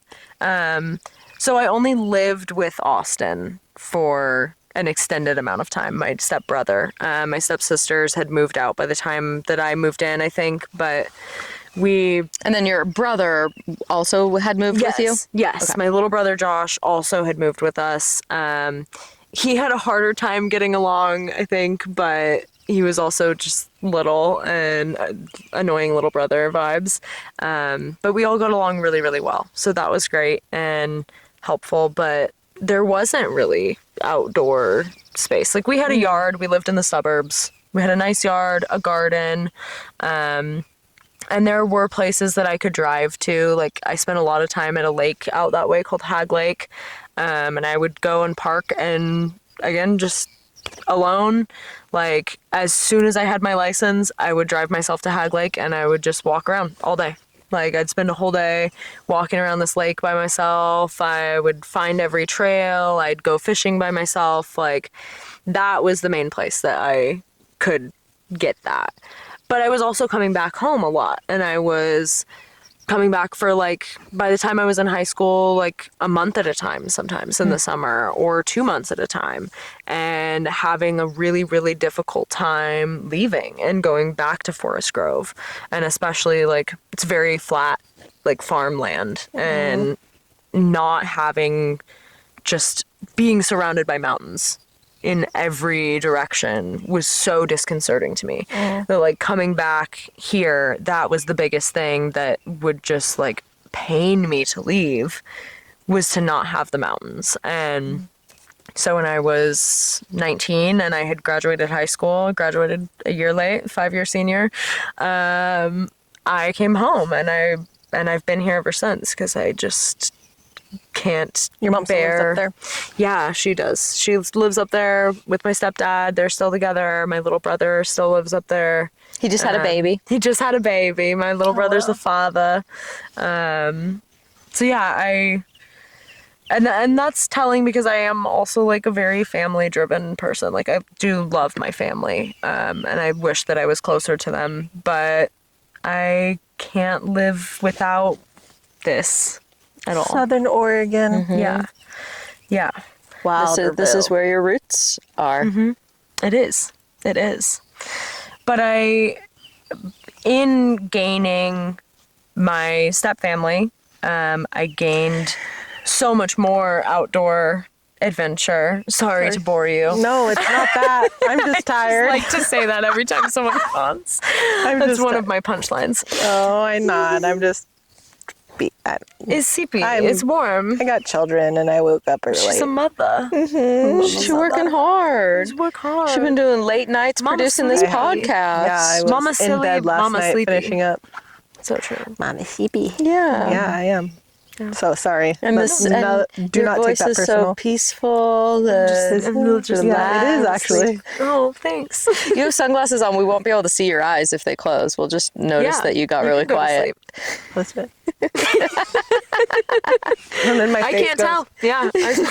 She starts Like, wow, drooling. she's really in shock starts about this drooling. story It's you're like, telling. Wow. Oh my gosh. Okay, so stepfamily introduced. So, like I said, I'd never gone camping. I had gone camping literally one time. Now she really is. She's scared. I had gone camping, I think, one time before I reached high school. One time, and I think it was for like one night with like some friends from church or something. So when I got inducted into the Brown, yes, when I got abducted, when I got inducted into my step family, the Brown family, who very much is like my core family group at this point. Like I don't have nearly as much connection with my biological family. I was introduced to camping like all the time and going on guns or fireworks. That was definitely a gun. Definitely a gun. Guns or fireworks? Yeah, That's all. That is a frequent question in Southern Oregon. Yes, yeah. That's my favorite game to play. Or here. truck backfiring. Yeah, that was definitely a gun though. Yeah, that was 100% a gun. For sure a gun. I got a little bit worried when I was hiking up here earlier because I heard somebody up there like really like I gotta take note of that semi-automatic. for And it was like my that Southern Oregon lore posts. will be disruptive. What, the gun or Let's play a fireworks? game. Guns Yeah. or fireworks? Guns or fireworks? But anyway, I got introduced to going on like week or 10-day long rafting camping trips, and I was like, I've never done anything like this before, you know, like this is something that my stepfamily has done for years and years and years since my stepdad was a kid, and almost every year. So they know it like front and back. They have it planned out. And so it was this really cool opportunity for me to get to go and just be with people that fully know what they're doing and are very well versed in like this specific trip. They go on the John Day pretty much every year. Ooh, that's one that I've been wanting to do. It's Just as phenomenal. like a float, you know, because Yeah. it's more of just like a booze cruisy float. There's no like There's Like class 1s, class 2s. Yeah. Yeah, you can. I think I'm not sure what the class is of the biggest rapids. Clarno is the biggest set of rapids, and we usually will put in below that. Like there's anymore. I mean, I think that we've done it a couple times since I started going. We've started above Clarno and gone through those rapids, but it's pretty chill. And it's super wild. Like there's no humanity, no civilization for 40 miles. Yeah, I want And to do it's- a paddleboard pack trip. Yeah. Cool. Wouldn't that be That sick? would be sick. Well, I we would- should go because we you should. know that. I've Yeah. been trying to manifest a John Day trip. Girl, That'd be a really cool let's trip go. to make. Yeah. When's the best optimal time to do the John Day? Well, usually we would be going next week. Oh. Are you not going this year? We are not going this year, and I actually haven't been able to go for like 2 or 3 years, which has been a really Just big like schedule. bummer. Yeah, we had a year, I think, where we just picks the most visible place. Oh my God. I'm gonna be on top of this log. I'm gonna pee on the log. I'm gonna get to the highest place that I can and then I don't see like a guy. You should then. Girl, let it loose. Where's our On the river? Let it fly. Shiwi? The river, I was just standing there and just moving my bathing suit to the side. I love Oh it. my God, she would. I love it. She's so gross. It's awesome. I She's love so that. feral. So feral. Can't see you at We all. need to get a shiwi. A shiwi. A shaween or a shiwi. A shiwi? A shiwi. Yeah. Shiwi. That seems weird and gross. Like it would. It seems like it'd be worse than just squatting. Yeah, you'd be more wet. Yeah. Because you're like And then you have this thing that you have to cupping it, right? So Yeah, then and it like kinda- so then there's gonna be like piss like pooling up around like Yeah, everywhere. that's what I was thinking too. All the outer places as well. I don't think that would be Yeah. right. I think Guess we don't the know little- until we try though. It's true. The little cloth that she has The Kula. the Kula cloth is a Sick. game changer. Anyway, John Schools. Day, amazing. John Day, we got to do it. 10 days I or how many days? a week to 10 days. Yeah. Okay. And You and can what kinda we go- do when we're doing that, I mean, we're spreading it out. Like we're really cool. taking our time And enjoying. and enjoying it and yoga days. yeah, oh, totally. Like we will usually have like 2 or 3 campsites. So we're spending like multiple nights at one campsite, multiple nights at the next. And yeah, it's fucking awesome, dude. Cool. It's like totally phenomenal. I feel like that one's chill enough too. Like if I wanted to, I could like bring the kids and the kids would Yeah. be fine because Yeah. it's. Family friendly. Absolutely. Yeah. All of my I like want to do. little I want cousins to do a and girls trip stuff. though, for real. Hell yeah. Yes, girls trip. I'm about it. Let's Yeah. plan it. Let's make it happen. Because I've Probably missed it next so year. much. I haven't been on the John Day in like I said, like 3 years, maybe 4. Because I think the last river trip that I went on, we went on the Grand Ronde, which is also a beautiful, wonderful river to float. But Up in the same area. yeah, Eastern Oregon. I've heard of that. Yeah, Grand Ronde. still doesn't have the same.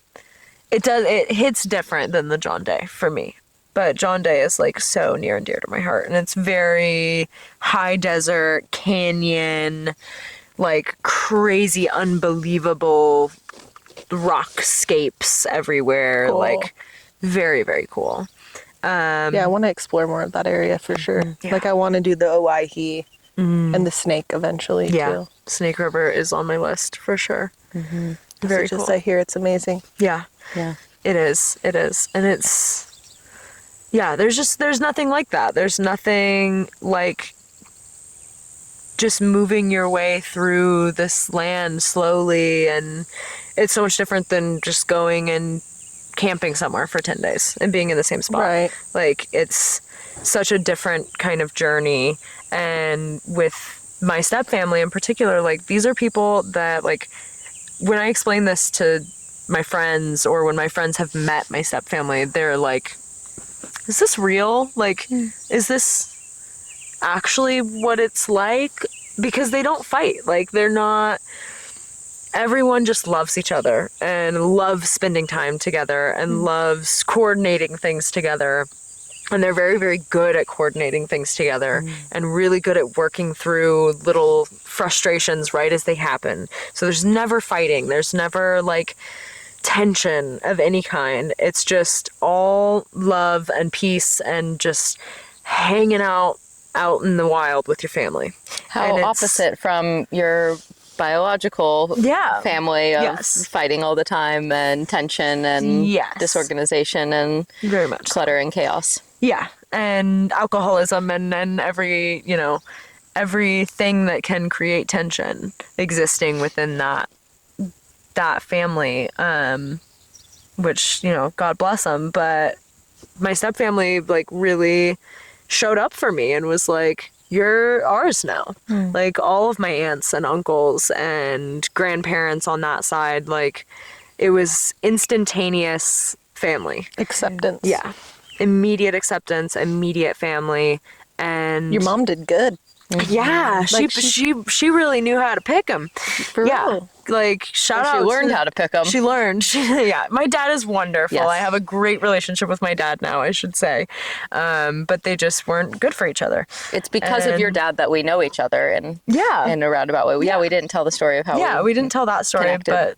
but my dad is the reason that I have a connection to Emily past knowing her or before I knew you. But yeah, that family connection and having that come into my life was huge at the time that it did too, because I was in high school. I mean, that's like a very vulnerable, weird time. It is. And I was not out. I was not even clear on my own queerness at that point. And so like having a very safe, stable, loving family environment that, you know, maybe I didn't get all the time because we would have to travel to see that extended family when we lived in Forest Grove. Just having that was a really, really big deal. Really, really big deal. And that ultimately is what leads me to my moment in nature, because you're starting to get in the sun again. And so am I now. My knee pits are sweating really bad. We're sunning hard. We're now. sunning hard now. So my pivotal moment, I've had so many in nature in my life, but this one particular is what came to mind when Emily was like, this is the structure now of the podcast. We're going to ask this question. I was like, this was the first thing that I thought Well, of. because we did a pilot episode with Asia, which is still a really cool conversation, but there was Still super fun. zero niche of structure of what we were doing. No It was just structure. practice. No structures So- in place. It was the hear first it. time that we Yeah. used these chairs. Right. And it rained. Yeah. And we talked about human design, and it was fun. That content will be behind a paywall or Somewhere else. future Yeah, if you want it, you can service. pay for it. Yeah. But yeah, so this tale happens on the John Day. It was in 2022. I think that it was my second river trip ever. So I want to say I went on the first one. Maybe this may have been the last river trip that I was on, actually. Because I haven't been on one in like 3 or 4 years. Would check out. Sad. So 2022 would have been the last one that I went on. And We'll change that soon. yeah, very soon. And I was having a wonderful time. Like, I mean, it was a fantastic trip. And by that point, I had been on a few trips. So I felt well versed in what we were doing, in the plan, in the execution of things. And like I'm getting to man the boat for the first time that trip, and having a great time, and like really learning everything about navigating the river. And I think it was like the second to last day. We were at our last campsite of the trip, and we had been fighting up canyon winds all day, like the whole day. Awful. We'd had to pull over multiple times and just like wait and see if it would stop. And then it was like, well, now we're waiting too long. We're not going to get to camp in time. Like, it's just a whole thing. I've fought upstream wind by literally just getting in the river and swimming, holding my bow line and swimming And my that boat was- down because I needed more in the current. More in the water. Yeah. And that was a solution that we came to at a certain point, or some of our boats did, because it's a big group. Like, it's multiple family units. So I think on that trip we probably had 4, maybe 5 boats. Because that's not permitted, that river. It is. Oh, you do have, but it's not It's a lottery. not a lottery. You Like, just no. put in for it. Yeah. You just have to have your permit with you. Like, Just like register. yeah.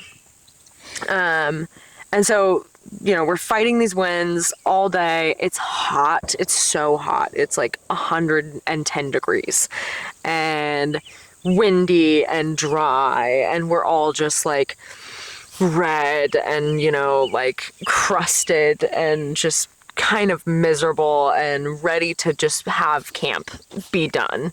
And we finally have set camp up where it hit like this really fast bend in the river where it's really difficult to pull over. And we had lost a couple of people that couldn't pull over. So we were at a campsite that we ended up going to because we lost two of our boats or whatever, and so we had to go further than we wanted to, and so we're at a campsite we didn't intend on being at, whatever, and we're Not like literally lost. not lost, but Just got Plan B. detached. got detached, and you know, there was no coming back up the river at that point, so we were like, well, the rest of us can float further down and we'll get a campsite down wherever they ended up. And so it wasn't like ideal, but we're all very like go with the flow people, and so we figured it out. We're getting camp set up and everything, and I was just feeling very overstimulated and overwhelmed and drained and all of the things. And I get my stuff set up, and again, it's like 110 degrees, and we're in the middle of the Okay, cue dramatic cut here. This episode is brought to you by Dead Camera Batteries. May we always have a few more in our backpacks. Enjoy! you gotta change the angle, you know. Yeah, sometimes you do. Sometimes you gotta adjust the angle. What's your favorite position? It's cool with me. It's not my favorite, but I'll do it for you. What's your favorite dish? I'm not gonna make it, but I'll order it from Zanzibar. Very good. Do you know what we're referencing? It's Tenacious D, yes. right? Okay. Yeah. Yes. Excellent. Yeah. Very good. All right. I'm not that homeschooled. Okay, good. Oh my God, recently I was just total sidebar on that song. Yeah. I was going through trying to edit my collection of photos and videos, and I found video of me and Garrick Pettyjohn singing Tenacious D, and it's so cute. I'm sorry, who? Garrick Pettyjohn? What a name. Yeah, he has a great name. That's a fantastic name. Yeah. How's he doing? I think he's good. I haven't seen him in a while. He was supposed to come down and visit in April, but I don't think he did. But hopefully he does again soon. He's living in Bend now. Yeah, he's living in Bend now, and he grows edible mushrooms. I love that. I think Josh and Mickey are really good friends with him, or were, and then I think still. Hopefully still. Yeah. Yeah. Yeah, because I used to hang out with Josh and Garrick and Willie and David. Was Mickey in there? All the time. Mickey was with Zach Right. during that time, yeah. But Mickey and I never hung out. I didn't think Mickey liked me. But She does. cut all of that. Cut. Mickey. I never thought that Mickey liked me either, and then I was. Wait, you guys, are we talking about like cool tatted Mickey that worked at the Bow? No. Oh, damn. Sorry. Too bad. Mickey girl. Oh, Mickey. Mickey girl. Yeah, she a girl. Okay. I thought she didn't like me too in high school, and then we became in-laws. Yeah. And she was like, "No, I was just weird. I was just weird. yeah, no. I liked everybody fine." Oh, good. Yeah. That's good. Yeah, it'd be fun to try to. Everybody's weird in high Yeah. school. Okay, John Day, we're back to the story. John Day, I'm not sure. Do we know where that you're cut setting off? yeah, you're setting up your I'm camp. setting up it's camp. hot as fuck. You're overwhelmed overstimulated. and I'm overstimulated. My eyes hurt because like of the wind and the dust and like, the my sun eyes reflection are off of the burning. water into your eyes. It's rough and so I'm exhausted. That's a really big part of the outcome of this story. But I am exhausted and just like really wanting to be around my family and loving that they're there, but also like I need to get away from you. Like this is a moment where I need to be alone. And I know that, and so I'm gonna seek that out.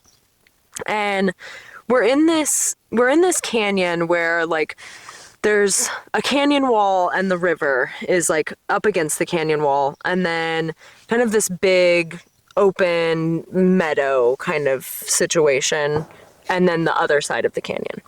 And so we're in this meadow, and you can look down the meadow, and it just kind of continues down through this canyon, and it's beautiful, like rolling yellow hills. And way off in the distance, there's just like one big tree, one like huge tree that's bigger than any other of the trees that you see out in the desert like that. Like just didn't, it looked out of place to me. And I was like, okay, I'm gonna go to that tree. Looks like there could be shade under there. I'm gonna go and just like hang out under this tree.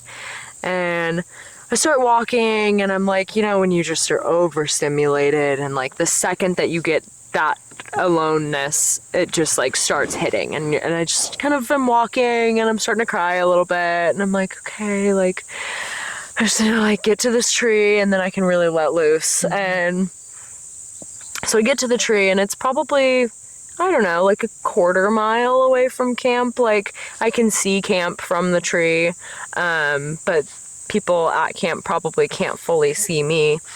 And I get to the tree, and I sit down underneath it, and I remembered like looking up at the tree like this and just being like, that's a really good climbing tree. Like that'd be a really good tree to climb. And then I just kind of didn't take that thought anywhere else. And then I caught myself not taking that thought anywhere else, and I was like, climb the tree. Like, why can't you climb the tree? Just do it. Like, I think I was 23 years old at this point. It's like, yeah, just climb the tree. Like, why not? So I start climbing this tree. And as I'm climbing the tree, I have just like this experience that I have not had since, and that I hadn't had before that, where I just felt this like overwhelming presence of like my inner child. And at that point, like I had been to a lot of therapy. I had done a lot of work in therapy and had struggled a lot with the idea. Like we'd talked a lot about inner child healing and a lot about like feeling your feelings. And I was like, I don't know what that means. Like anyone that knows me now knows that I'm a very feeling person. But for a long time, I genuinely did not know what it meant to feel my feelings. Like I did not know how to not intellectualize my feelings. And so I'm just climbing this tree, and I'm sobbing. I'm just full blown, literally, just like that. That's a really, really good example. That's like perfectly Academy Award goes to Heather. Yeah. All of the Oscars, Great all the reenactment. awards, great reenactment. That's exactly what was happening. And I get up to this branch, and I'm just like, I'm probably 15 feet off the ground, and I can see my whole family out at this camp, and I can see out just like down this canyon, and it's just all too much, and I'm just sobbing. And I realize as I'm sitting there that that is the first time that I ever felt connected to myself as a child. And I'm like holding on to the tree because I'm afraid I'm going to fall. And I close my eyes, and I don't know how to describe what happened, but it just was so visceral. I was abducted by my young child self. And I just, like, it feels weird to talk about it like this, but it's like I felt her hugging me. I'm hugging this tree and, like, trying not to fall out of this tree and sobbing. And I just felt her. Like, I just knew that that was me. And the tree was you? The tree was me. And I was like, wow. Like, I think I said out loud, like, you would have loved this. And I thought, I do love this.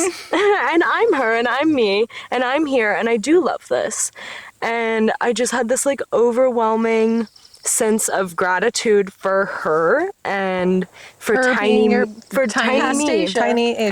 me having had all of the experiences that she had here, to then take that and be in this place that she would have loved, that I love very dearly. And to just be like, yeah, fuck it, climb this tree and sob and freak out, because that's what she needed all along. And I was like, wow, like, I'm probably needed a hug. Climbed I did. a tree instead. And hugged the tree. Yeah, probably needed to hug a person, climbed a tree and hugged it instead. Yeah. And that was like, I feel like such a profound moment for it you. was so profound and such a pivotal moment of me realizing what being in touch with that meant. Like, I had not felt that up till that point. And now do you feel it regularly when you're out and about? You can kind of tap in? Yeah, I feel so connected to my inner child. And and so connected to my joy in a way that I wasn't as a kid. Like, I was a very fearful child growing up in a very But not fearful of the outside. not fearful of the outside, but like I had a lot of anxiety, and there was a lot of really anxiety inducing things going on in my life and in the people around me's lives, and I had a lot of really good reasons to be afraid. And that was just so pivotal to be like, I am experiencing this joy for her. Like, Cool. These trees were what why. kind of brought you peace as young Asia. When I was fearful and I was afraid, I came outside and I ran away, essentially. But they were always there when you went back. Yeah. So Was this experience on the John Day like kind of your first time also recommuning with trees since being removed from your forest? Not really. Okay. Because I still did have access to like Hag Lake and going to different places and coming back home. First time climbing a tree since In a you'd been long removed? time. Yeah. Yeah. Years and years and years. Like, and I think that was really what got me. climb a tree today. Climb a tree today. Climb a tree I'm gonna try to today. find a tree. I don't know if where I'm going today is gonna have a tree, but But you never know. I'm finding a If you fucking see tree. a tree and you think that's a good climbing tree, climb it. Or even just has a branch that you can hang reach, from. grab it. Yeah. or Do touch a it. tree. Yeah. Hug a Climb tree. around, hug it, Hug it, touch it, hug feel it, up a touch tree. it, feel it, kiss it. Go do gay with whatever. a tree. Go gay with a tree. Go superstar with Happy the tree. Pride Month. Go gay with a tree this Pride Month. Nature's gay. As fuck. Yeah. As fuck. Big time. Yeah. Wow. Yeah. That's really a really profound experience. It was. How did you come Measurably down from and- the inside and from the I outside. want to know like what happened kind of post the realization, you coming down and re-entering Yeah. camp. Did you re-enter camp in like a more like less weight on your shoulders and you could Very enjoy the much so. evening? Very much so. Did anybody notice and be like, No. hey, you seem different? No. Well, actually, that's not entirely true. And if he ever listens to this, which I don't know that he will, my brother would probably fight me on that, because I think when I came back, like I was up in the tree for a minute. Okay. Like I was up there for probably 20 minutes, just sitting up there and crying heavily. And eventually, it all passed and I got it all out. And then I was completely calm and I just climbed down out of the tree and I went back to camp, and everybody was probably kind of like, oh, where were you? And I was like, oh, you're just, having a profound life-changing moment in that tree, but I couldn't really say that at that time. So I was like, I don't know, I just had to go sit by myself for a while. Just got overstimulated.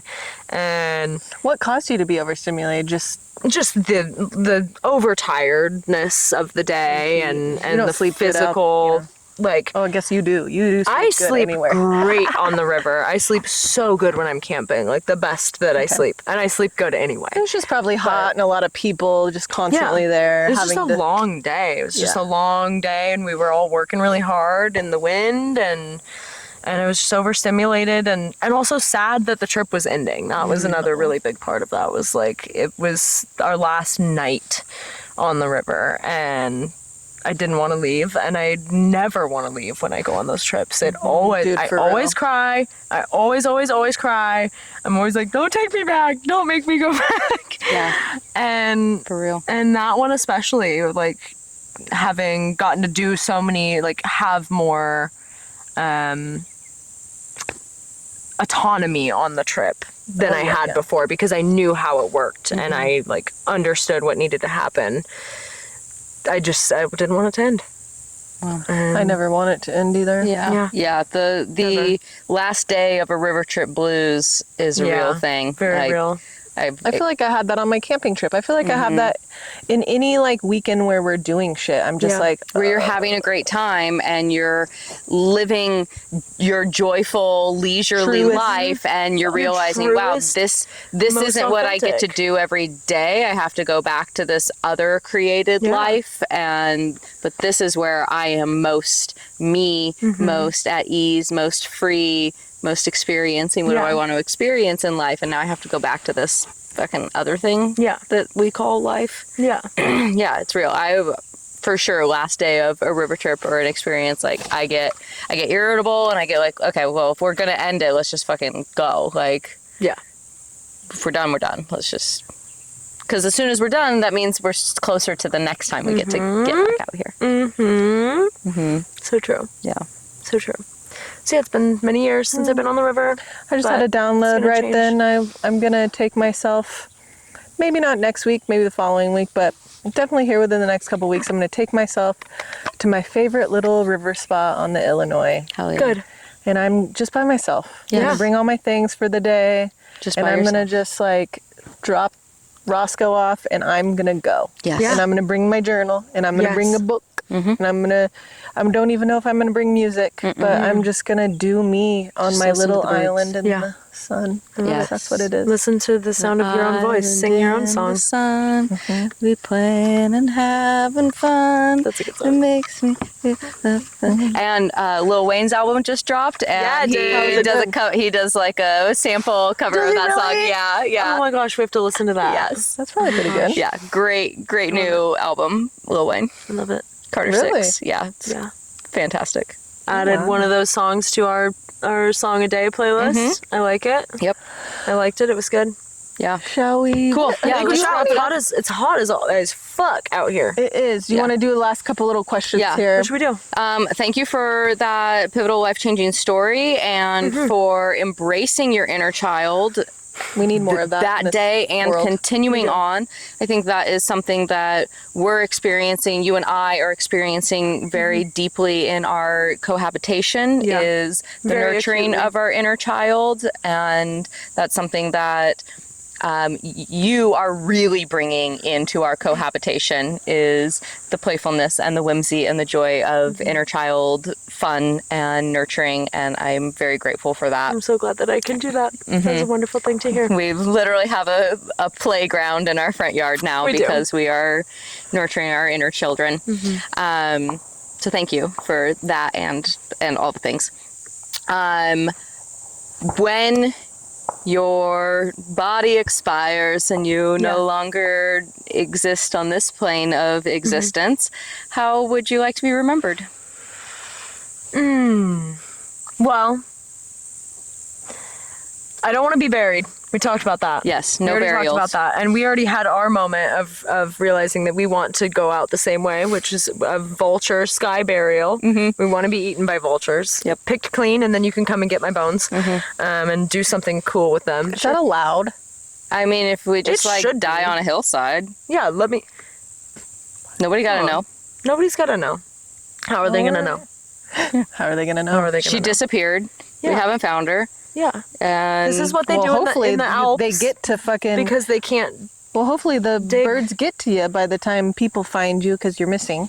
yeah, well, Yeah. Well, no, I don't plan on like going missing and then being eaten. I plan on more like, okay, it's my time to die. This is where I'm going to go to die. Leave me there until my bones are clean, kind of a thing. I hope that happens for you. I hope so too. you. I really, really hope that That's happens plan for A. both of us. Rough. Yeah. That's a rough. my dad's plan A was to just wander off into the desert with a bottle of scotch, and Same with Yeah. mine. that Yeah, didn't get to happen. We ended up on Yeah. plan Z, so Yeah. I think that. it's good to have multiple plans. Yeah, it is. It is. That's plan A. But I think that I would like to be remembered as someone that just cared deeply about like everything. Cool. Because I do. I care deeply about everyone and everything, and yeah. I think I'd like to be remembered similarly to the way that I remember my Opa. Oh, cool. As like the kindest, most generous, most thoughtful, happy, just like a glowing beacon of like just joyous life experience. Like that is the way that I remember him, and I think that's the way that I would like to be remembered. And natural intelligence. You talk Natural a lot about intelligence, yeah. his full brain of intellectual nature. Well, because he paid so much attention to everything, and that's something that I pride myself Noticing on is the noticing. act of noticing. Yeah. is big. and just the like he was very sentimental in all things. Like, he was the kind of person that would walk down a street lined with trees and pick one out and be like, that's a really good tree, and stand there and look at it for a minute. And like, he instilled that in me from a very young age, to really notice things and really pay attention to beauty. And that is so core to who I am. That is how I would like to be remembered. Beautiful. Amazing. I will remember you. Like that. You want me to die before you? No. Well, no. I have no wishes for anybody to die in any order. I hope we die at the exact same time. Oh my God. I say that to all of my friends. I'm like, we have to die. I can't live without you. Yeah. Do you want to be found? Do you want to, if people are interested in learning more about you, connecting with you, how would you like to be found and where? You can find me on my Instagram, Asia Stinky, or on my business Instagram, Eats and Greens. Sorry, girl, just smacked the fuck out of you trying to smack that bee away. My, what is it? Eats underscore and underscore greens. It'll be in the link. She knows it better than me. In the bio. Yeah, the links will be there, but that's where I can be found. And I'm sure you will see more of Asia as she's involved. featured in my content. Yeah. Frequently. I'm frequently featured, frequently Well, I mentioned. feel like there's been quite a few times where she's been on the Go Wildly spread. Yeah. Yeah. Sort. There's clips in her in the intro video that we initially made. And I'm heavily mentioned. yeah, she's mentioned in every episode. Mentioned. Well, she might be a reoccurring, maybe just for the hot tub hot takes. Yeah. And our meals when we have intermission meals between double recording days. That's what's nice. This is not the last time that you're going to see Asia. That's what I'm saying, yeah. And I'm here. we're going to keep her around. with me. Asia's the lesbian mascot of the Go Wildly podcast. Our token lesbian. Yes. I am She's our podcast lesbian. lesbian gone wild. Gone wildly. Yeah, lesbian gone wildly. Awesome. Thank you. Any final parting words or brilliant thoughts or pieces of advice or... Yeah, what would be your advice to somebody? That's one that I've been wanting to thank you to incorporate more into the pod is, what is your piece of advice for somebody trying to seek maybe their inner child and more outdoor experiences, maybe and they're scared to get out? Maybe they're gay and they don't... Maybe they're gay and they're trying to get out. Pay attention. Notice. Just pay attention. That's it. Noticing. That's it. If it's something that you're confused about as far as internally, if you're confused about sexuality or you're confused about even things much less complex than that, pay attention. Pay attention to how things make you feel. Pay attention to the reactions of your body when you're outside and you're walking around and you see something that really catches your attention. Like, go with that. Follow that. Pay attention to the things that stop you, that catch you, and follow that. Always. That take your breath away. Yeah. I'm bringing a lot of music into this episode. And my voice is You're welcome. She's our little theater girl. Yeah. awesome. Thank you. Yeah, thank you so much. Thank you. Deep squat and Yeah. Squat. Please. Yeah, I'm a little Hike stiff back down. and sweaty. Oh, God. Just Deep really squat get in here. with the yeah. fish flops. Hey, girl. Hey, How's it going? We don't have a secret handshake, but we have Our secret is that we hug every day. Pretty much every both day. Aisha and I's primary love language is touch, and we've been living together for like at least 3 months, probably. I want to say. And I came to her one day and I said, "Hey, I came very seriously. Very seriously. I'm relaxing on the couch. I'm doing work on my computer. I'm listening to music. And I was like, "Hey, I have a subject to discuss. It's come to my attention that we haven't hugged in months. We need to change that." That's not how it was phrased. Oh, though. okay. It was, Tell me. It was, Tell me what I said. You go, "I have something I'd like to discuss." And I immediately am like, "Oh my God, what's happening?" So I turn my music off and you go, "Do you think that, should we hug more?" And I'm like, yeah, we should always hug. hug more. And then now we hug every day. And sometimes we hug for multiple Watch minutes. the mic, bitches. Watch the mic. Bitches. She's gay. Bitches. Okay, we need our thumbnail. Yeah, that's it. Yeah. Yeah, we're huggers. We're huggers. We hug. We hug in this house. In this house, we Like hug. our secret handshake would just be like multiple attempts at hugging and then a full-on hug. multiple failed attempts. We're so cute. We're so cute. Adorable. Yeah. Sorry, girl. My best name. Sorry. No, I don't know. Didn't notice. You brushed your teeth. We know you brushed your teeth. We No, saw your breath the, didn't stink. we saw the residue Your of it. breath didn't stink. It just made me feel like you were gonna lick my face. Oh. People have done that to I'm me not before, into and I that. don't like that. I don't like that either. I'm not into it. I'm not into You know what? the story of how we came to live together since we reference it. Sure, but first, let me point you out to that beautiful pink field right there. Way because out that yonder? is where I work. Oh, Yeah, that's so cool. those are the herbs that I play with every day. Wow. I just realized that. That's actually really fucking cool. That is really neat that we can see your place of employment. She manifested that from a young age of being right here. Yeah, For probably. real. Well, it's super crazy because I had actually been to Pacific Botanicals before I started working there when I was probably like 5, like right after we moved here, because my dad got a job there. He was doing night watering in the summer when you'd have to go and turn on all of the huge sprinklers in the middle of the night and turn them back off. And he fucking hated it. He regularly references that as the worst job he's ever had. Lovingly, because Pacific Botanicals is a wonderful part of our community and does really, really great things, grows great medicine. But it sounds like an awful job. Like waking up at 2 a.m. to go and turn water off and on every hour throughout the night is Poopy. not ideal. Sounds miserable. Yeah, super miserable. But he would take me sometimes during the day. So I remember going there when I was like 5 and seeing like these sprawling fields of echinacea and being shown the like greenhouses full of passion flower and just so cool. And it made such an impact on me. And I was like, I remember that. And then I go out there to do my interview and I was like, oh my God, I've been here before. Like I literally have met a lot of these people before when I was 5 years old.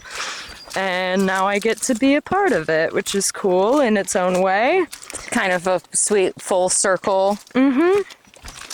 Side note, tangent. I discovered a life hack. Life hack, tell us. Just today. Was it? No, it was last night. So I've always, laundry is like my arch nemesis, right? Like I hate doing laundry. I hate washing it. I hate folding it. Like I'm just not into laundry. And mainly I accumulate a lot of laundry. Well, for one, I have kids, but for two, I just like, once something hits the ground, I'm pretty bad about, not bad, but like, I'm just like, oh, it's dirty. And I pick it up because for whatever reason.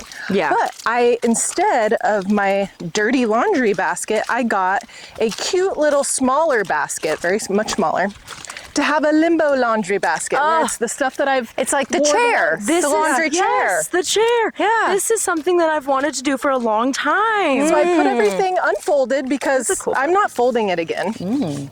Big feather. Ooh, pretty. Pretty and cool. Yeah. Not a goose. Not a goose. Not a turkey That vulture. looks like maybe it's a juvenile Bald eagle. bald eagle. Do you think? Maybe an osprey. Maybe Do you an osprey. think? My goodness. The bald eagle feather we could finally ask found you. chat when we get Finally. down. We can. It could also be a turkey feather. Could be. Anyway, you don't fold the laundry and put it in you just toss it. Yeah. Because you're not going to fold laundry that's been worn once. At least not in my brain. I'm not going to No, refold I'm it. not going to put a it pair of back pants with that all have the- been outside into my drawer. Yeah. But if I know but I never can get, wanted- if I know I can get another use out of them, I put it away because so those clothes end up on the floor and I end up picking through them on the floor. Yeah. But now they have a box. Like now they have a cute little basket that they are homed in, and then I just pull from them as needed. And, you know, it's kind of motivating to re-wear that clothing because it's sitting there in that limbo spot saying, hey, remember me? Well, please also, wear me. It is like making my floor laundry clutter, like there's no more. Yeah. Yeah. And I love that. and I will raise sorry, I'm going to interrupt you. I'm going to raise a very small flag that my issue with, because I have a laundry chair, is that sometimes I think I'm going to rewear something within a matter of days, and then the weather changes or my schedule changes, and now it's been at least a week that clothing item has been sitting there on that chair, or I can't remember when I wore it. Yeah. And so then by default, it just becomes dirty because I don't remember when I last wore it, and I don't see when I'm going to wear it again because things changed, and so then it goes into the laundry again. And then when that's full and I haven't picked through it, I just use my discretion and I go ahead and toss it in the actual dirt. Yeah, because I'll sometimes get overwhelmed with. I gotta change there's my too shoes. much on. Yeah, Let me get up here to the. There's too much on the laundry chair, and I'm not feeling like I'm going to wear any of it in the coming days. So it's laundry day, and everything's going. Well, I and I have can like a pick through it weird thing about laundry where like I will wear something once I'll hold anything you hand me. and I'll be like, hey, that's mine. You're not allowed to say That's one of our agreements. one of our agreements. I'll hold anything she hands me. Yeah, and I'll cook her anything she asks me to. I'll make her whatever she wants. These are our platonic life Our partner. These are our vows. These are our cohabitation vows. I feel like Danielle needs a house lesbian, and Everybody needs a house lesbian. Yeah. not be lonely anymore, and not Everybody needs be this. seeking out companionship. Everyone needs what we have. Genuinely. Facts. Genuinely. Gay facts with Asia. Gay facts with Asia. All facts with Emily. Ooh, that's We have fun so TikTok dude. We series. have so many Facts bits. with Asia. We have a so whole many bits. list. All we do is come up with bits all day.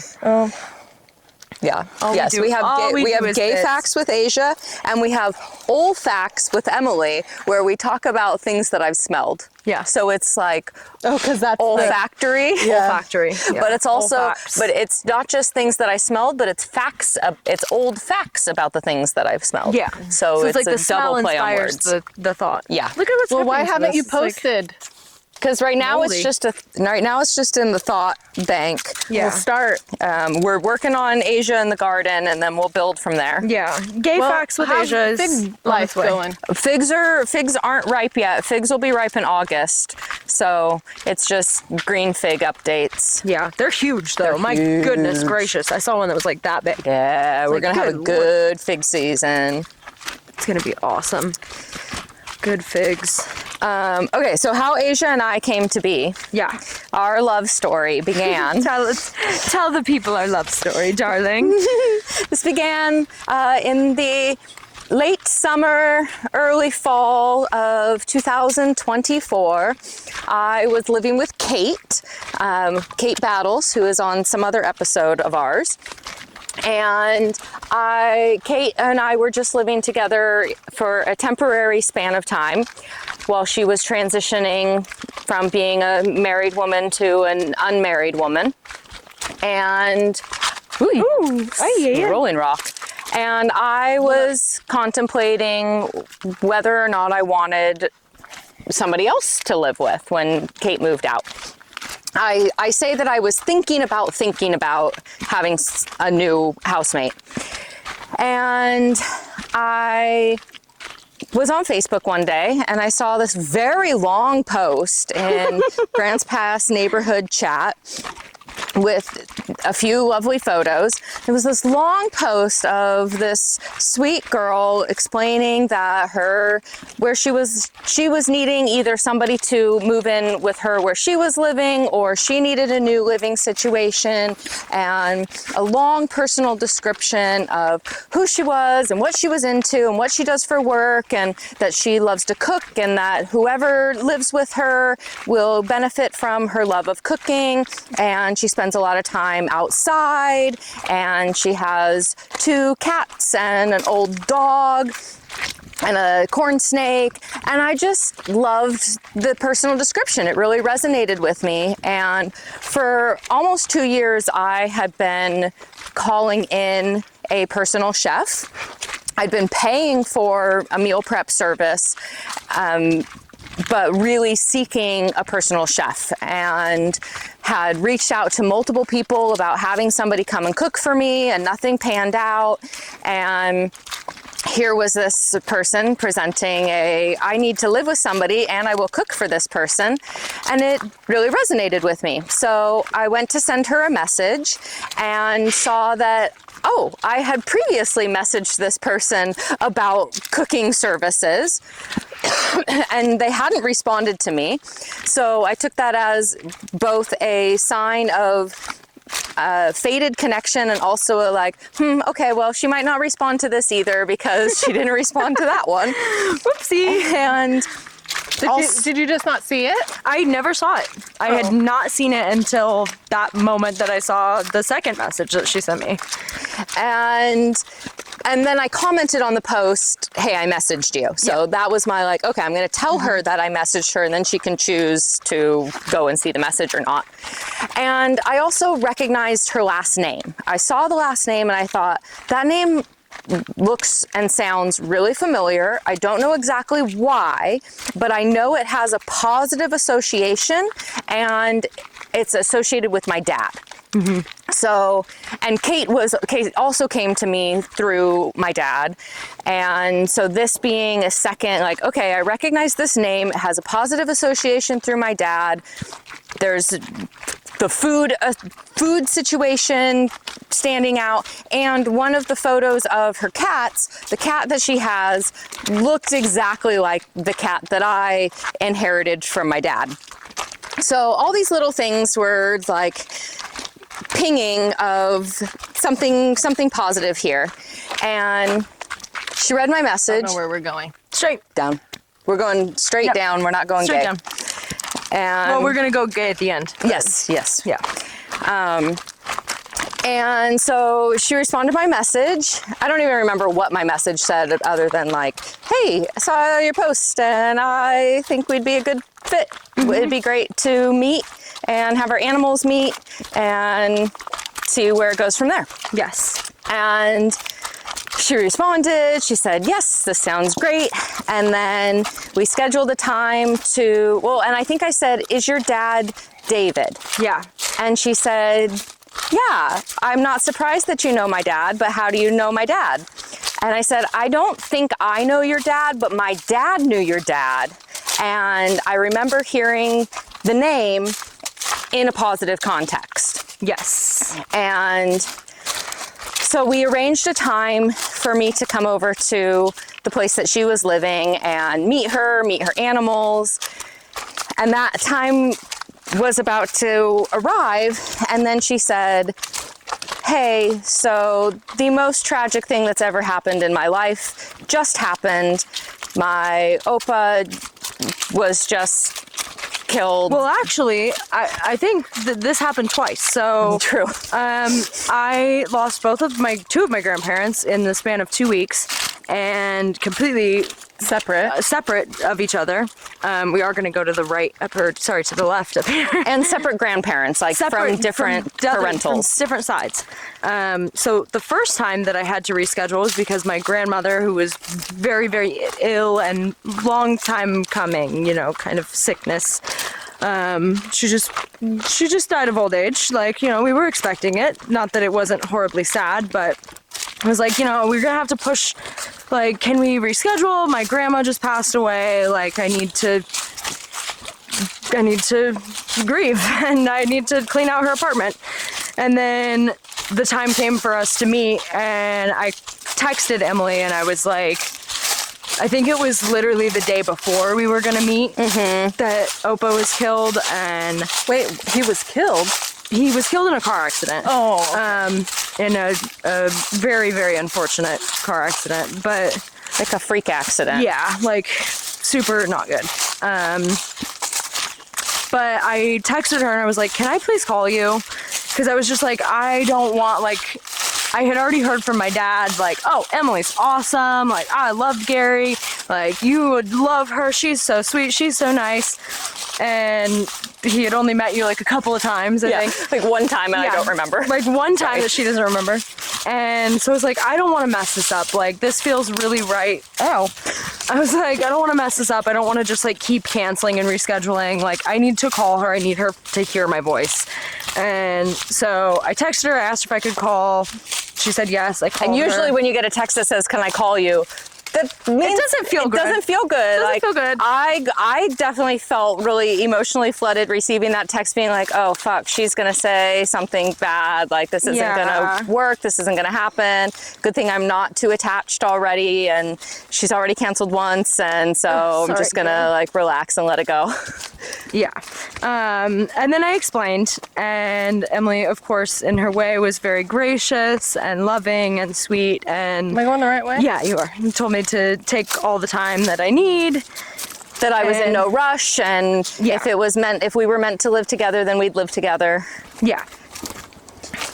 And then what happened after that, Emily? And then you took some time, but I could tell that you felt pressure to follow up and to follow through. Yeah, definitely. And so you were like, it's not ideal, but just come over and you can see where I live, and you can meet my current roommate and meet my animals. And I got there and you opened the door and we just like looked at each other for a half a second and immediately started hugging. Yeah. And we hugged for probably 3 to 5 minutes. Yeah. Yeah.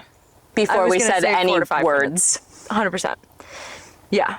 And then I just kind of like, then we stopped hugging and we went inside, and in my head this whole time, and like this is a conversation that ended up like being not so much between Emily and I, but between my former roommate and Emily and I, sort of, because I was obviously not in a good place to feel very talkative or like talk about myself and connect with someone. Like, I'm in the worst headspace I've ever been in my whole life. Literally trying to deconnect from your grandparents. Yeah, I'm like fully grieving, like in the throes. It's been days.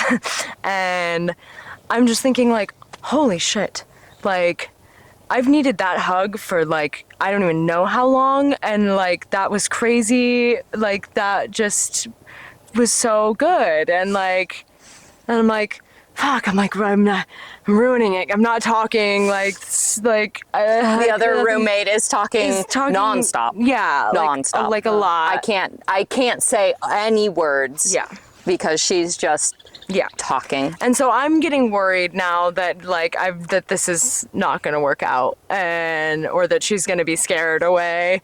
And Emily's never scared away. Never scared away. And I know that now, but I didn't know what to think, what to expect. And then what was it, probably like a week later? Well, at some point in that conversation, your former roommate says, I realize that I'm just talking the whole time, and I just need you to know that like this is me. I talk a lot, and not Asia. Like, you're gonna have such a better time living with Asia. You're gonna be so glad that you're not living with me. And she's much more relaxed and quiet, and you're just gonna really enjoy that. And then she went off on some other 17-minute long tangent about something. Yeah. And then, I think about a week later, I was like, we need a redo. Yeah. Like, we need to actually talk to each other. And I came over to the house. And I said, why don't you bring your dog over to my house and let her interact with the space, and let's go and hang out in the space that you would be moving into. Because you'd only seen pictures. Yeah. And I was blown away, and you had it all clean and cozy in there. You played music. You had the lights all on really low. I was telling somebody the other day, I was like, she doesn't do that. She totally like staged the house for me. Yeah. And I came over and I sat down, and then like 5 hours later, we were done talking and yapping, and we were like, well, so you want to live together? You want to live together? And I was like, yeah. And she was like, I really do. And I was like, I really do too. And then we hugged, and then we hugged the rest again, is history. And the rest is history. And now we're gonna live together forever. Yeah. Goodbye, Wildly Wonders. Thank you for joining us. Bye. You out there and you right here and all of you who are out or ready to come out. Thanks. Happy Pride. Happy Pride. Thanks for being here. Episode? One of them. Yeah. I might push it out. We'll see. I'll let this person. We're so glad you were here. We love you. Oh my gosh. They're gonna lick me. Credits. Film edited and produced by Heather White and Emily Berlant. The Go Wildly music is Rainmaker by Jared Masters. Special thanks to Asia Stanky. Recorded on location in Wilderville, Oregon. Thanks for listening. Please follow, like, subscribe, and of course share. New episodes drop every Friday. Remember to rate and review. Find us at Go Wildly Podcast everywhere.